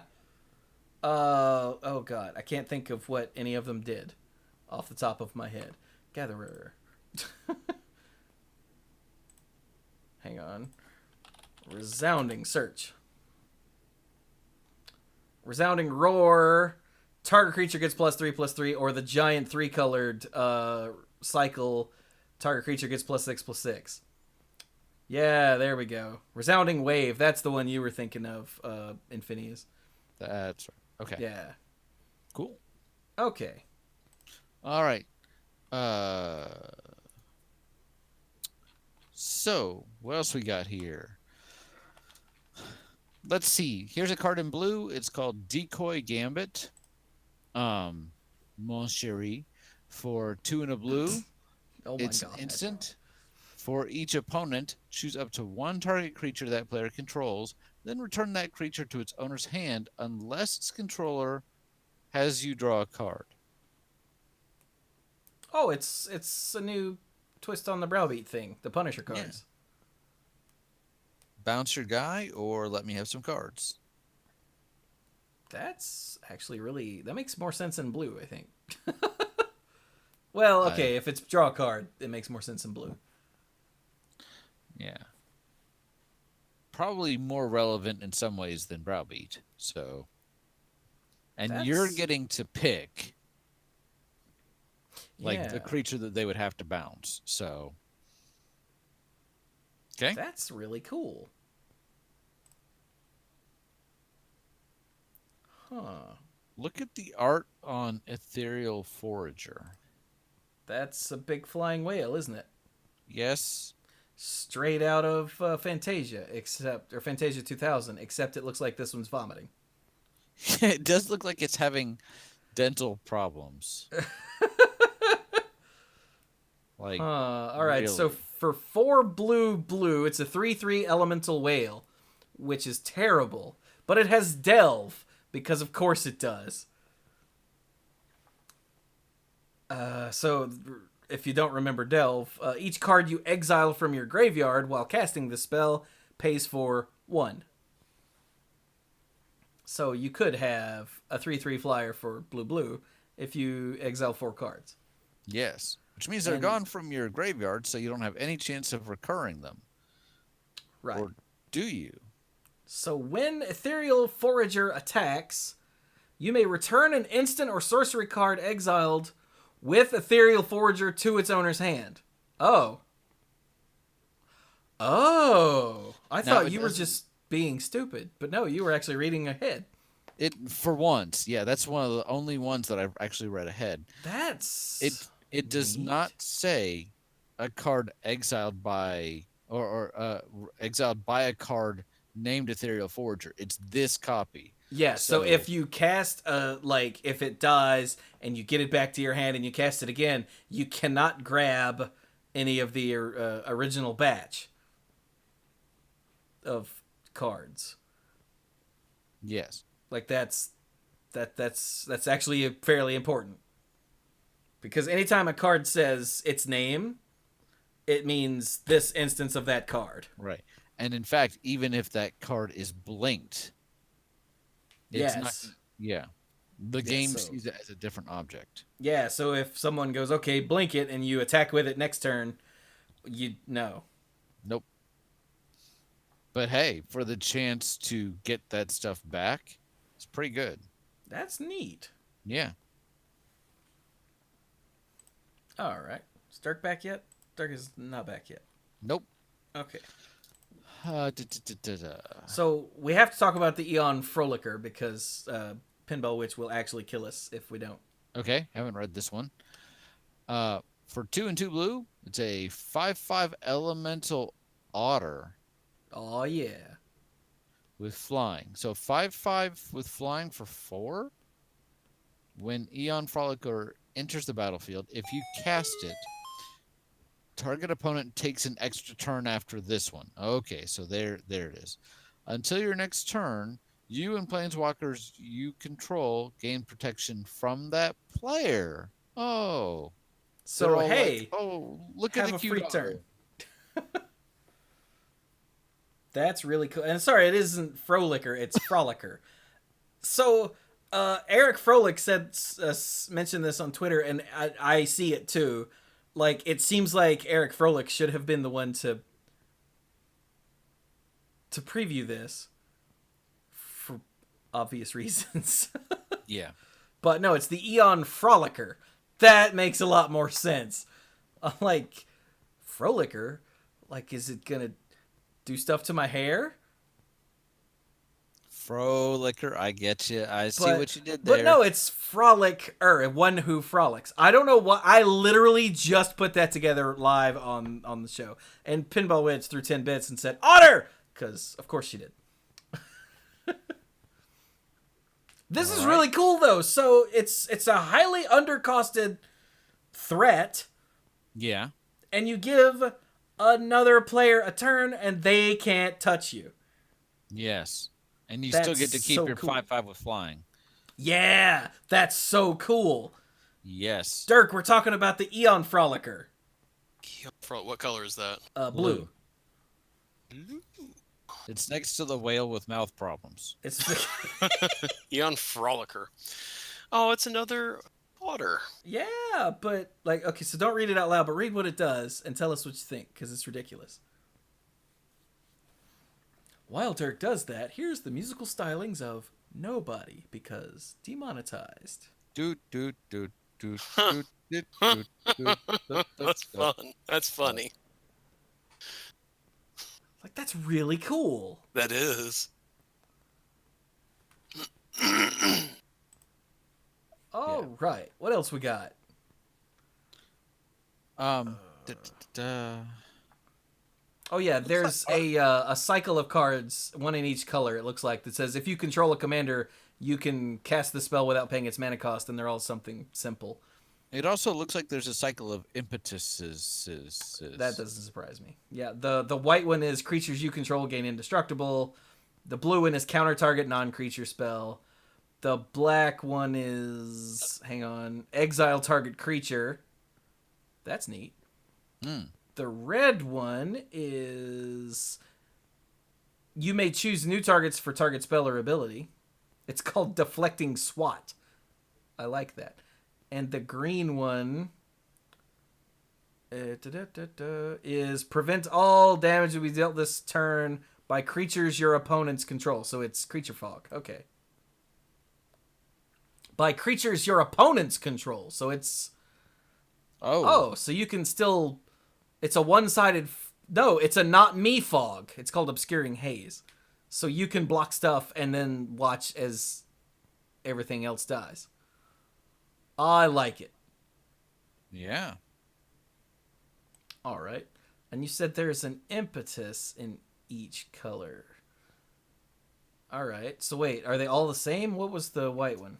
The white one was you put it on a creature you don't you could put it on a creature you don't control. It gains goad, and whenever it attacks somebody else, other creatures you control attacking other players get +1/+1. The psychic impetus for 2 and a blue is an aura enchant creature. Enchanted creature gets +2/+2 and is goaded. Whenever enchanted creature attacks, you scry 2. I think I like that almost a little better. That's really cool. All right, what's the black one? The black one is Parasitic Impetus. +2/+2 and is goaded. When enchanted creature attacks, its controller loses 2 life and you gain 2 life. Mm. Okay. The red one, what's the red one? Shiny Impetus. Really? It's called Shiny Impetus? What? Okay, enchanted creature gets +2/+2 and is goaded, yeah. Whenever enchanted creature attacks, you create a treasure token. Ah. Okay. I get it. Shiny. The green is the predatory impetus. For 4 and a green, enchant creature gets +3/+3, must be blocked if able, and is goaded. Oh, okay. It's like a lure. Sort of, except instead of everything has to block it, it's just something has to block it. Yeah. That's okay. I like it. Yeah? It's very green. Yes. Mm-hmm. And Pinball Witch threw 100 bits and said, shiny bits for Chewy. Oh, hey, while we're in green, hey, Dirk. Mm-hmm. Did you see Glade Muse? All right. That's kind of cool. We'll read it. All right, so Glade Muse for 2 and a green. It's a 2/4 beast. Whenever a player casts a spell, if it's not their turn, that player draws a card. That's another of those cards that people were like, this isn't green, this is stupid, thinking that it was in standard. Mm-hmm. It's not, but it's understandable that you think that because WotC decided to preview multiple sets at once. But yeah, since you're the green-blue guy, I thought you would appreciate this. If Mike was here, he would also appreciate it. I think he would. No one cares if I Brian and miss- I appreciate it, though. We don't matter, Brian. Man. I've accepted this fact some time ago.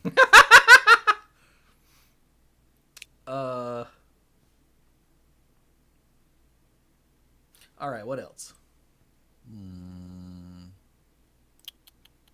Okay, wait. While we're in green, I just saw the Ravenous Gigantitherium, and I just want to talk about it because I don't care what it does, but look at the art. Wow. Okay, for 5 green, it's a beast, a 3/3 beast with what? I said, yeah, it is. Yeah, it is with Devour 3.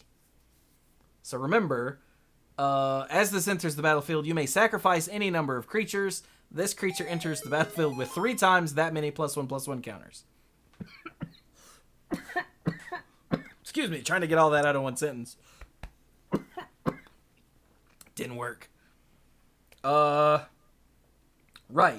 When Ravenous Gigantitherium enters the battlefield, it deals X damage, divided as you choose, among up to X target creatures, where X is its power. Each of those creatures deals damage equal to its power to Ravenous Gigantitherium. Oh, so it's a giant fight beast. That's really cool. And the more it eats, the bigger it gets, and the more it can survive, and the more things it punches. Yeah. Or just the more things it kills. Is it taking a Christmas tree home? Maybe? No, it's wearing one. Yeah, maybe. It's wearing one. I Okay. think it is a Christmas tree. I don't know. It's like, look what I found. That's a neat card. All right. Pinball Witch threw 10 bits and said Goat Hydra. Where the hell is a Goat Hydra? Oh. Right there. All right, somebody read the Goat Hydra. Because I can't pronounce it. Capricopian. Capricorn. So, Dirk, you read it. For X and green, it's a 0/0 Goat Hydra.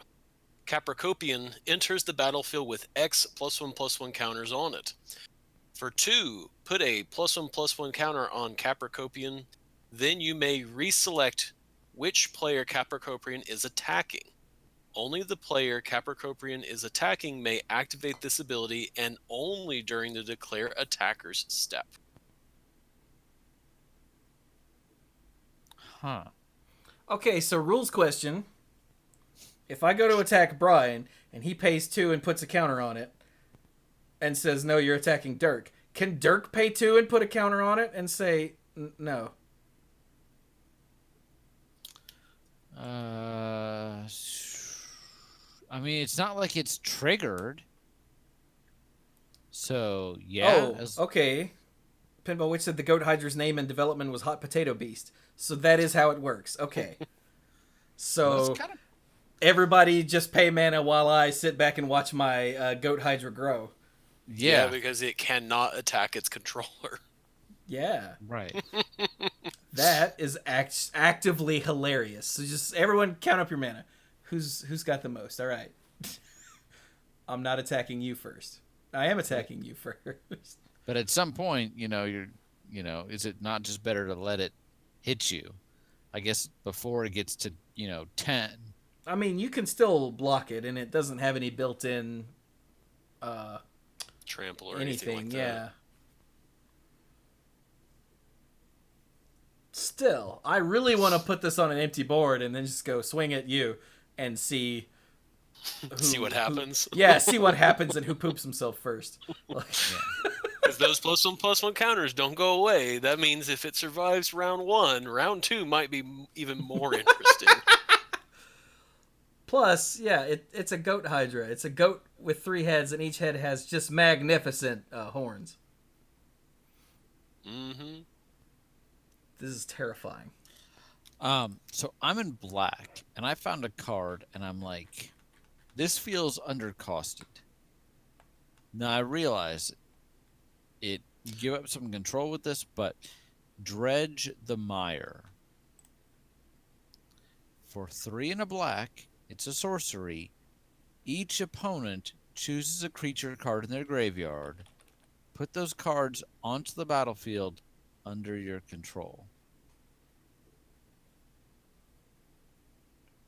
So I know that they can just pick something kind of dumb, but you're still getting X creatures, where X is the number of opponents you control, as long as they each have at least one creature card in their graveyard, and it's commander.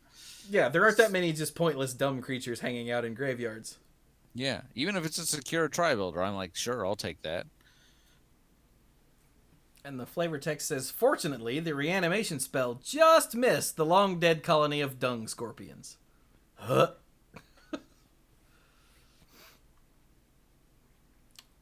That is a neat spell, yeah. Yeah, for 4 mana, sign me up. Plus, you can, yeah, like Vorath Spain just said, you can pick away at their library using things like Withering Wretch or whatever. Or their library, their graveyard.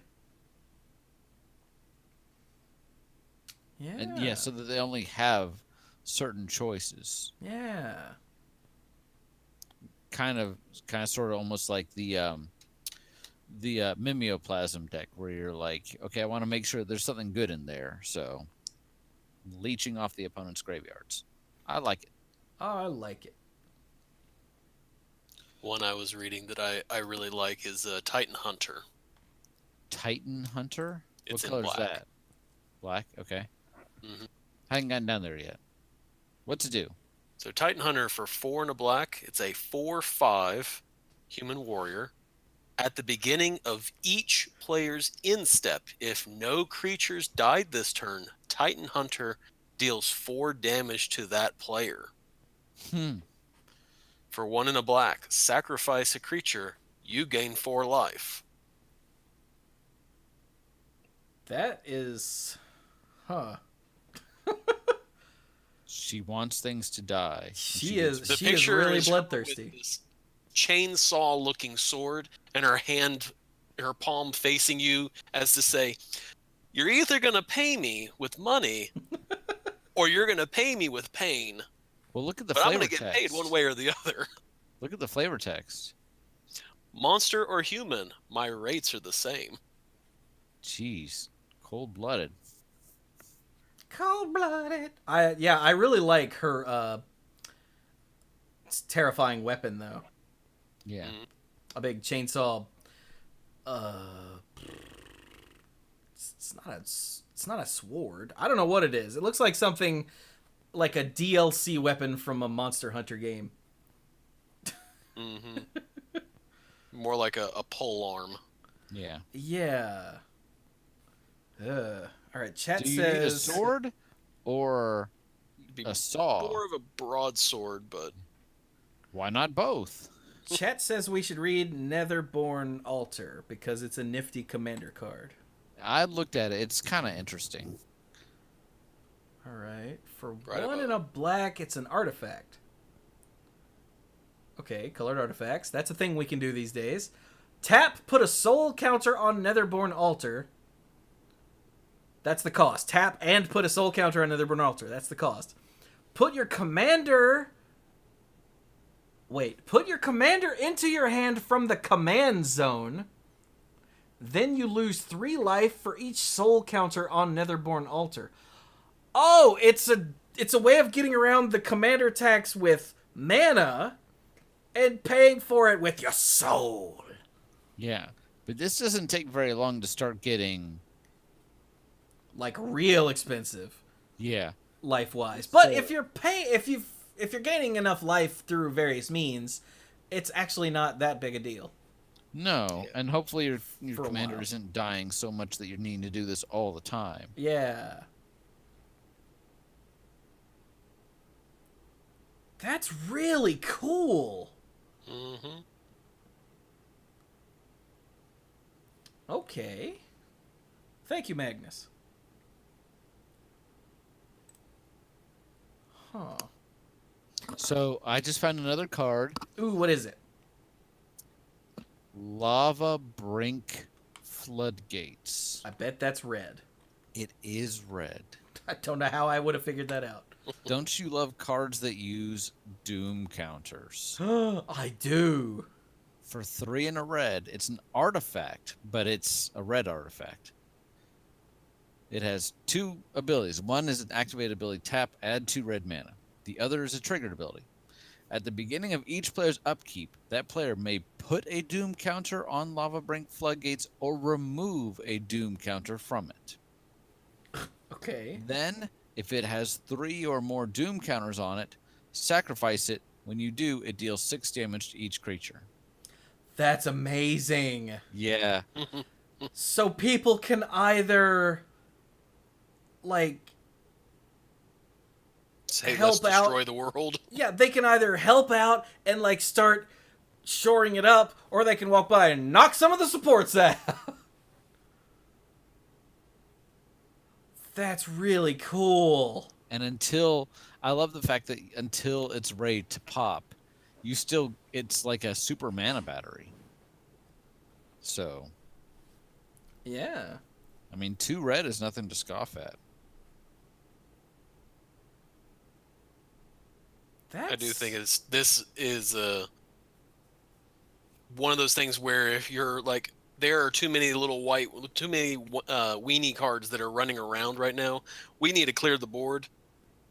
And then everyone looks at this and goes, that'll do. 6 damage will take care of a whole lot. Really mess up my elf deck, yeah.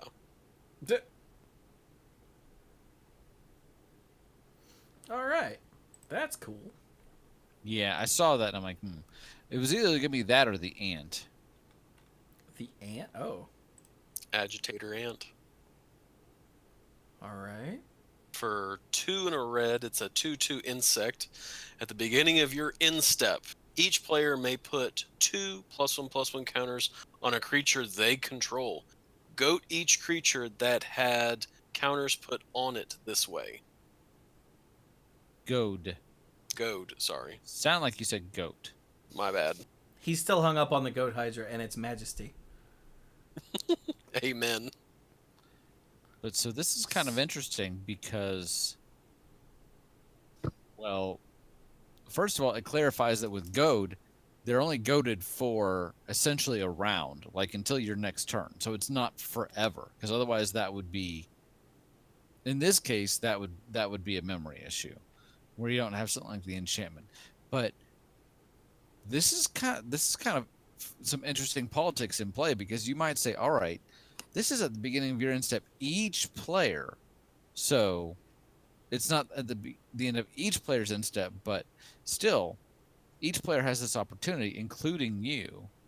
But other people that do it, somebody might say, all right, I'm going to take a turn off from attacking Chewie with this card this time, but nothing's going to prevent me from attacking him with it next time, unless I put more counters on it.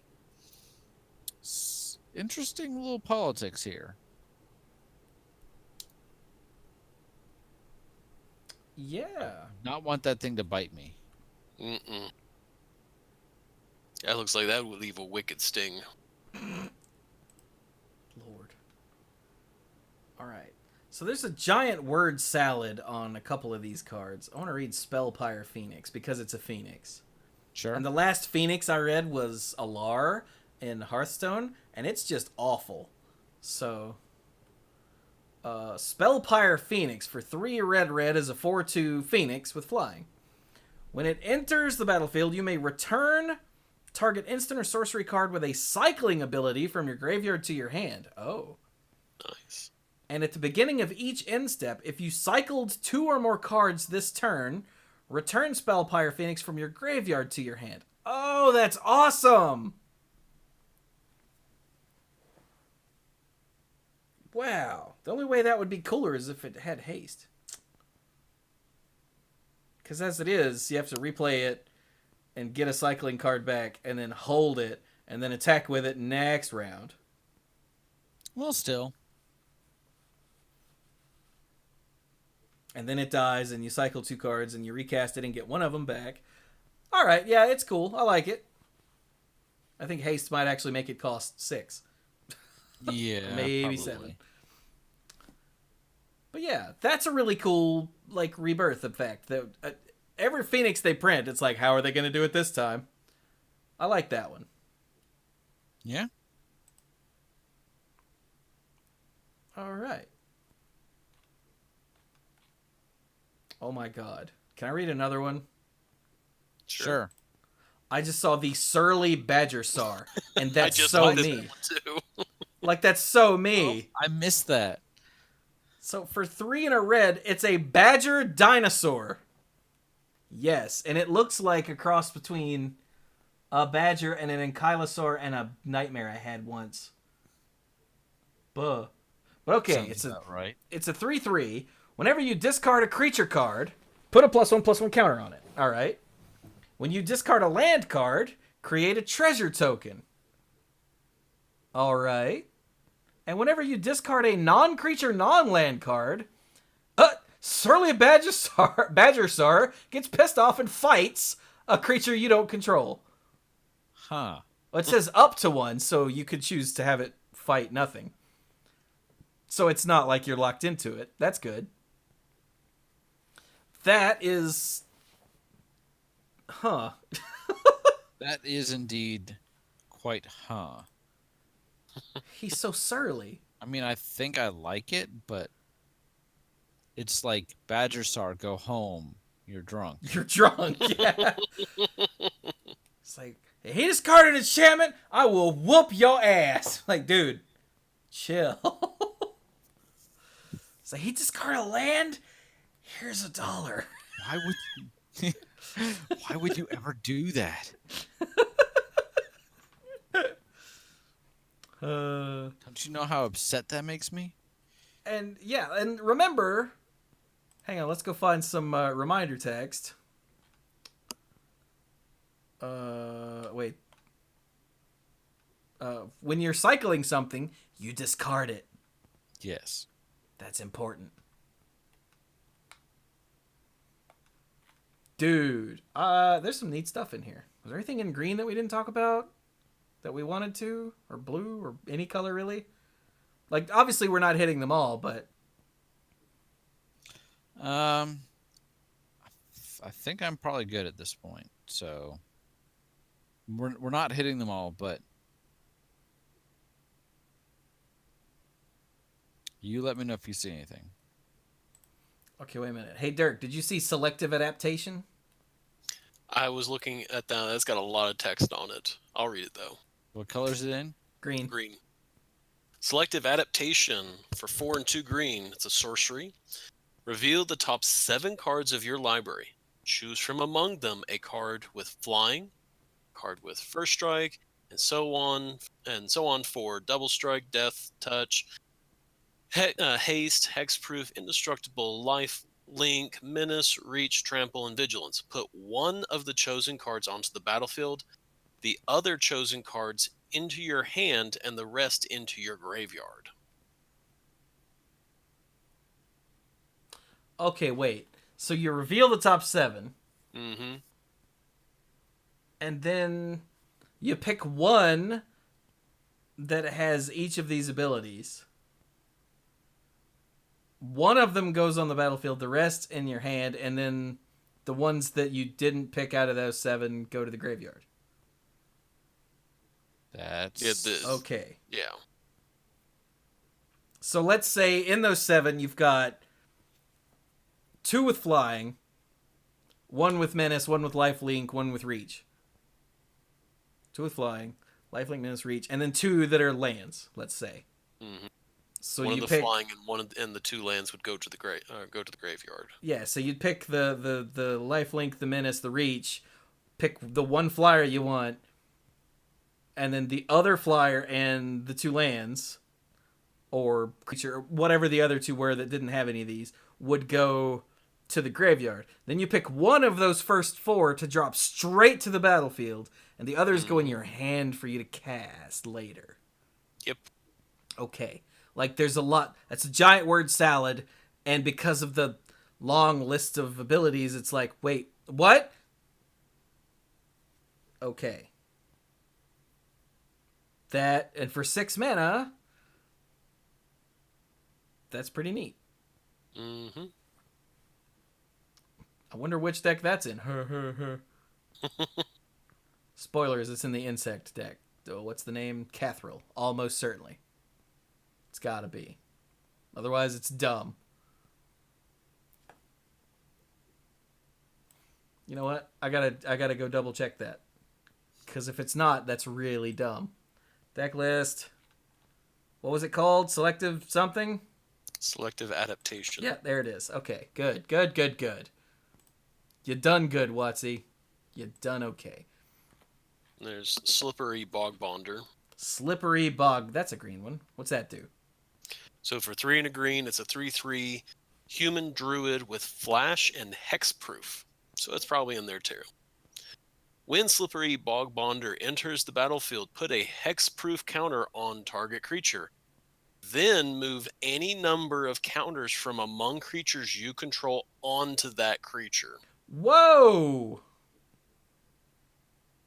That's Slippery Bog Bonder. It's a human that turns something into a slippery bogle.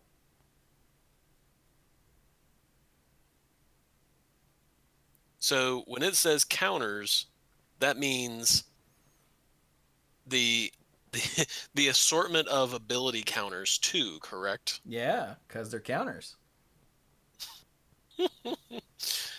So that means you can just load up one creature and be like, this creature is now progenitus. It's a human in a progenitus suit. That's coming after you. It says put a hexproof counter on target creature, so you totally could put it all on her.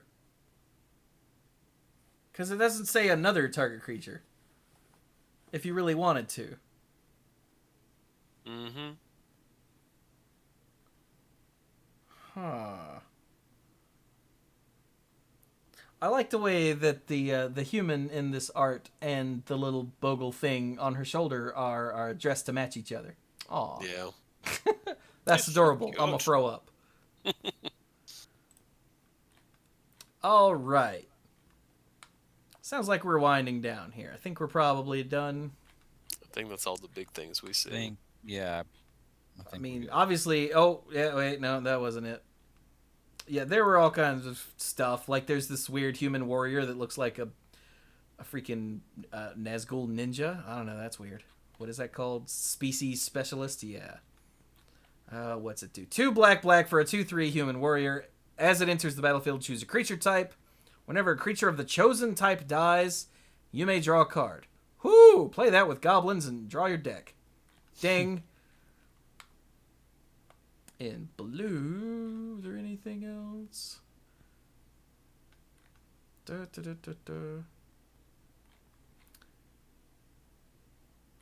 Nothing super fancy. Okay, yeah. So we'll just stop there. But of course, there are more. Plus, there's 12 assloads of reprints. Oh wait, no, one more. Herald of the Forgotten, in white. 6 white for a cat beast, who is majestic. Look at all that majesty. So 6 white for a flying 6/6. When it enters the battlefield, if you cast it, no reanimation tricks, return any number of target permanent cards with cycling abilities from your graveyard to the battlefield. What? For that mana cost, you would hope something big would happen. What? My brain inserted the word hand. And I was like, yeah, then you can cycle it and get her cat. No, battlefield. What the? Can't say that word on this show. Okay, that's really cool. I like that card. In case you can't tell. I think I picked up on that somewhere, yeah. Okay. Nope, I didn't even. No. All right, you know what? Yeah, we're done. We're done. That broke my brain. Right? You guys good? Yep. I'm good. All right. So, how about some final thoughts then? You can go ahead, Dirk. Oh, I was just gonna say, my final thought is, my daughter drives me nuts. So the reason why I had to step away for a minute is because my wife said, Dirk, you need a BRB. And I was like, uh-oh. And so I went upstairs, and my daughter she is trying to think of a way of not making this sound amazingly terrible. She is, what would be her inner creature, her inner spirit is a monkey.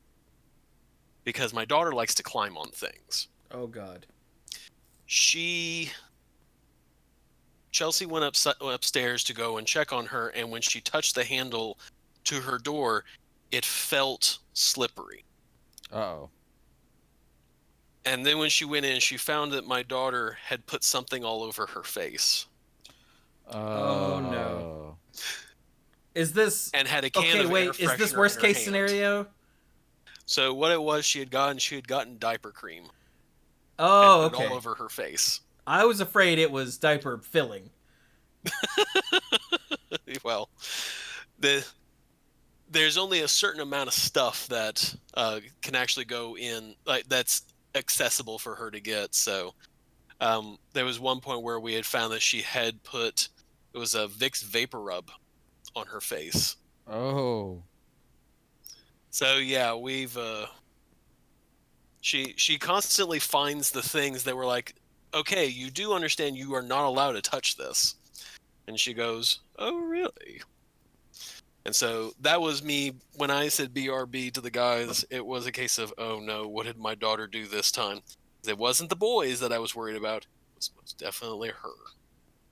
And come to find that out, then had to clean up the mess, and then came back down. I love my daughter. I wish she would leave things alone. So wait, how old is Penny? 4. Right. So you know why she drives you nuts? Because she's 4. Because that's her job. I'm ready to put her on the unemployment line if that's the case. Find a new job. Days. So all I gotta say is, when I'm old and gray, I'll have the patience of a saint, because it'll be, oh my gosh, did you see what be my grandchild and everything? Did you see what they did? And I'm just gonna go, sucks to be you.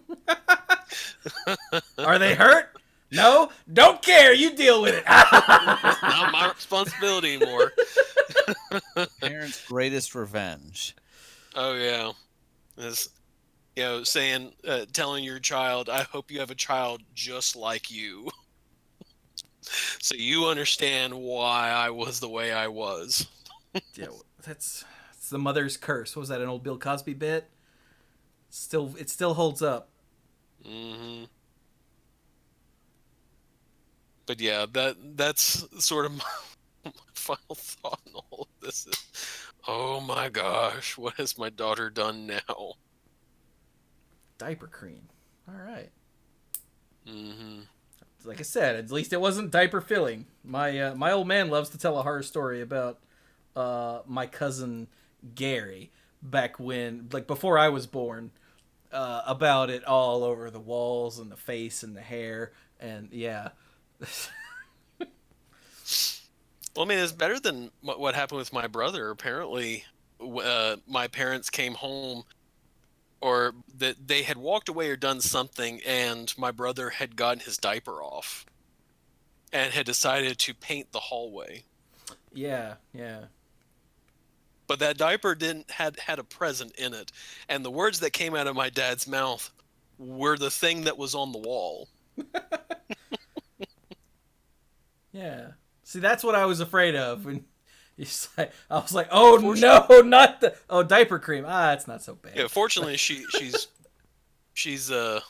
graduated up from the worst case scenario, but it's the, oh my gosh, what has she done now? Excellent. How about you, B? I'm tired. Yeah, you are. Yeah. So it occurred to me, by the time we record again, it will have been over a month. Sam's last school day as well as my last regular day of court. Now, I've had a couple court dates since then for cases that needed to be heard, especially bond motions, constitutional rights, things like that. But the last day of quote unquote normalcy was March 13th. Today is April 9th. There's some days where it feels like, oh, it must have been longer than a month. There's other days where I'm like, it's almost been a month of this reality that we're living in. And I know everybody's feeling it, so I don't, I'm not trying to like dwell on it, but it was more just a realization of like, oh, wow. So I think the Final Fantasy VII remake, or the first part of it anyway, comes out tomorrow on the 10th.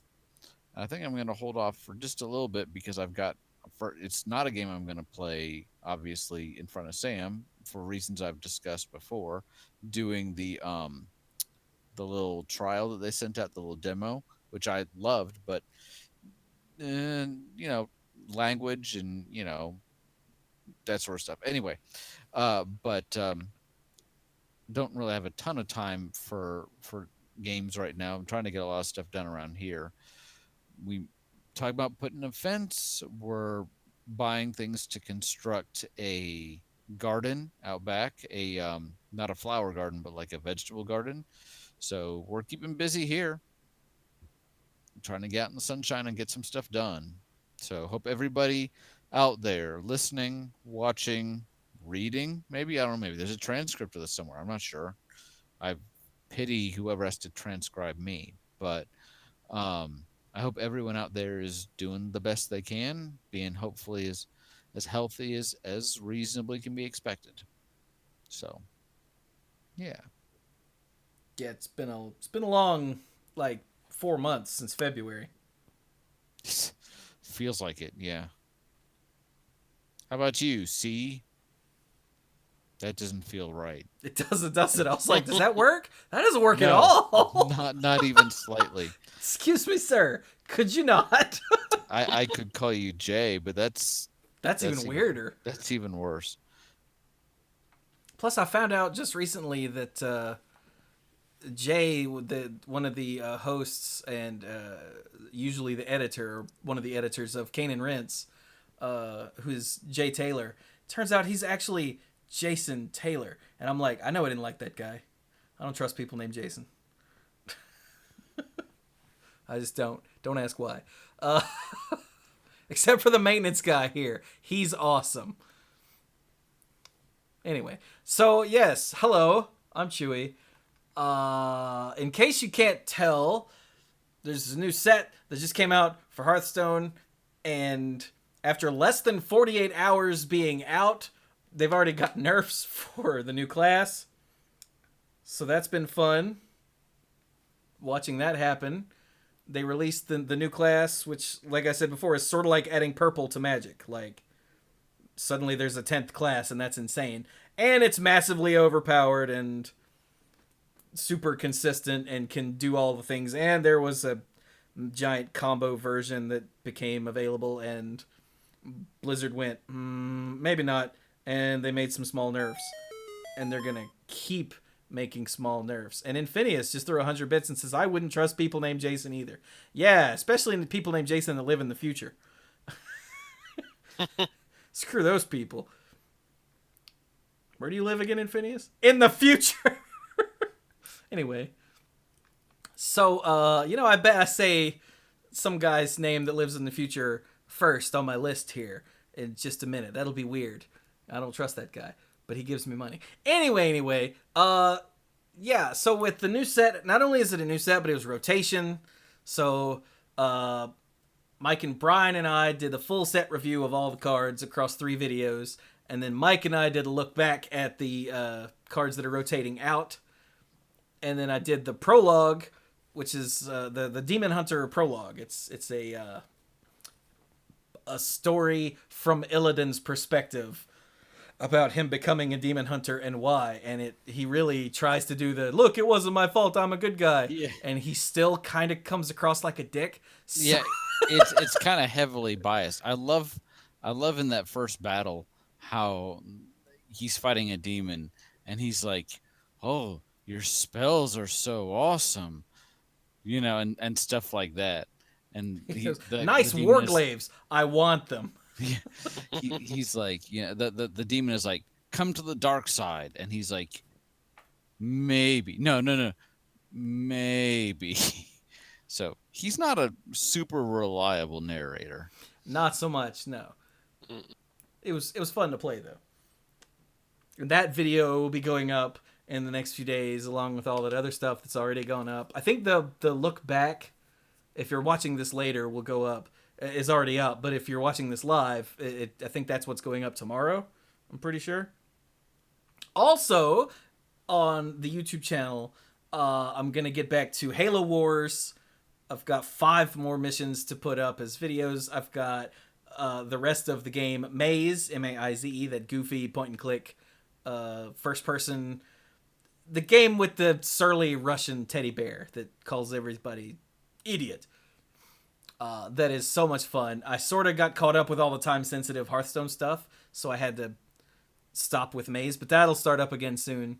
And of course some Hearthstone games, because it's a brand new meta with rotation and whatnot. So yeah, there's just a lot of good stuff going on over on youtube.com/themanapool. And here on Twitch, of course, we stream the podcast and all that stuff that I already talked about. Yeah, that was all streamed live. So you totally could have come to watch it live. And I also stream other stuff like Skyrim, which I streamed last night because I was going to come home and stream some Hearthstone after I did my DoorDash shift. And then I realized that there was a combo Demon Hunter deck running around, and it is so frustrating to play against. I was like, I'm not going to waste my time. I'll play Skyrim instead and calm down. And I did. Dirk, all the dragons were running from me. Oh, really? Like, the dragon will fly over. Like, you'll be going from point A to point B, just walking along. All of a sudden you hear that, and you're like, oh no, a dragon. And I'd look up, and he would make a circle, and then he would fly off and never be seen again. I'm like, but I was gonna kill you. Hey! What level are you? I don't know, 30-something? Depending on what you're geared at, yeah. That sounds about right. I just don't understand why they're just pissing off. They're like, they look down, I'm like, nope, I'm not messing with that kitty, man. Yeah. But that happened, I think, 3 times that stream. I'm like, come back so I can kill you. Hey! Stupid dragon. I think if I'd been able to, like, hit one with an arrow, it'd have pissed him off and he'd have come back, but my aim with an arrow isn't that good with dragons. It was just frustrating, Dirk. It's like, I need to absorb your soul. And they're like, peace out. Anyway. Like Shang Tsung. Yeah, exactly. Like, your soul is mine. And he's like, mm-mm. Also, by the way, over the earlier this week, or was it last week? It doesn't even matter now. I recorded an episode with School of Movies on Mortal Kombat, the movie. The good one. And then the next day, I recorded one on Mortal Kombat Annihilation. The bad one. Yeah. You know how some movies are so bad they're good? Mortal Kombat Annihilation is not one of them. It's so bad, it's just bad. Like, it doesn't circle back around to good like The Room or some of those. It's just bad. So we recorded an episode on that. I don't know when Alex will put them up, because Alex sits on things for like months and months and months. Sometimes it weirds me out how he does that, as someone who records stuff, weekly that has to go up in a couple days. Like, he trips me out with that. But when it does, I will let everyone know that they're up, because they were both a lot of fun, because it's one of my favorite movies and a piece of crap. So yay. Also, go listen to School of Movies. Yeah. But okay, yeah. So with that, we will be done. All I have to do is mention that this show, what is this called? Manapool Productions, there we go, is a Patreon-supported endeavor. So you can go to patreon.com/themanapool and sign up to be a lifeguard, and that gets you some stuff. You can get Manapool episodes and YouTube videos early. You can get the odds and ends, which as soon as I get caught up on some videos, I'm going to go back to posting because I'm falling miserably far behind again. I was so close to caught up, and then the plague happened, and I lost all sense of time and everything. Apologies. But what was I saying? Right, or you could be a Mythic Lifeguard and get the sponsorship shout out on the end screens, on the YouTube videos, and on the podcasts. So I would like to thank Jason Doan. I don't trust that guy. Kim Maho, Andrew Hunt, Al, Lance Delicious, Timu Hellas Haru, Connor Kennedy, John Morris, Alex Gonzalez, Scuzzo, Jeff Spencer, Stuart Slaw, PJ McMullen, Casey, Danny Liao, Cody Buckowing, Jake Jansons, Jason Kaus. I don't trust him either. John Parker, Aleph Cat, The Absent Mike, Bartle, Backwards Logic, ALK Alters, and the Beast Father, Aaron Goodwine. Thank you all so very much for your support, and to all of our lifeguards at every tier, so I can keep churning out all of this free content for everybody. That's streams all the time, the 2 podcasts a week, and at least 1 YouTube video every single day. Yay!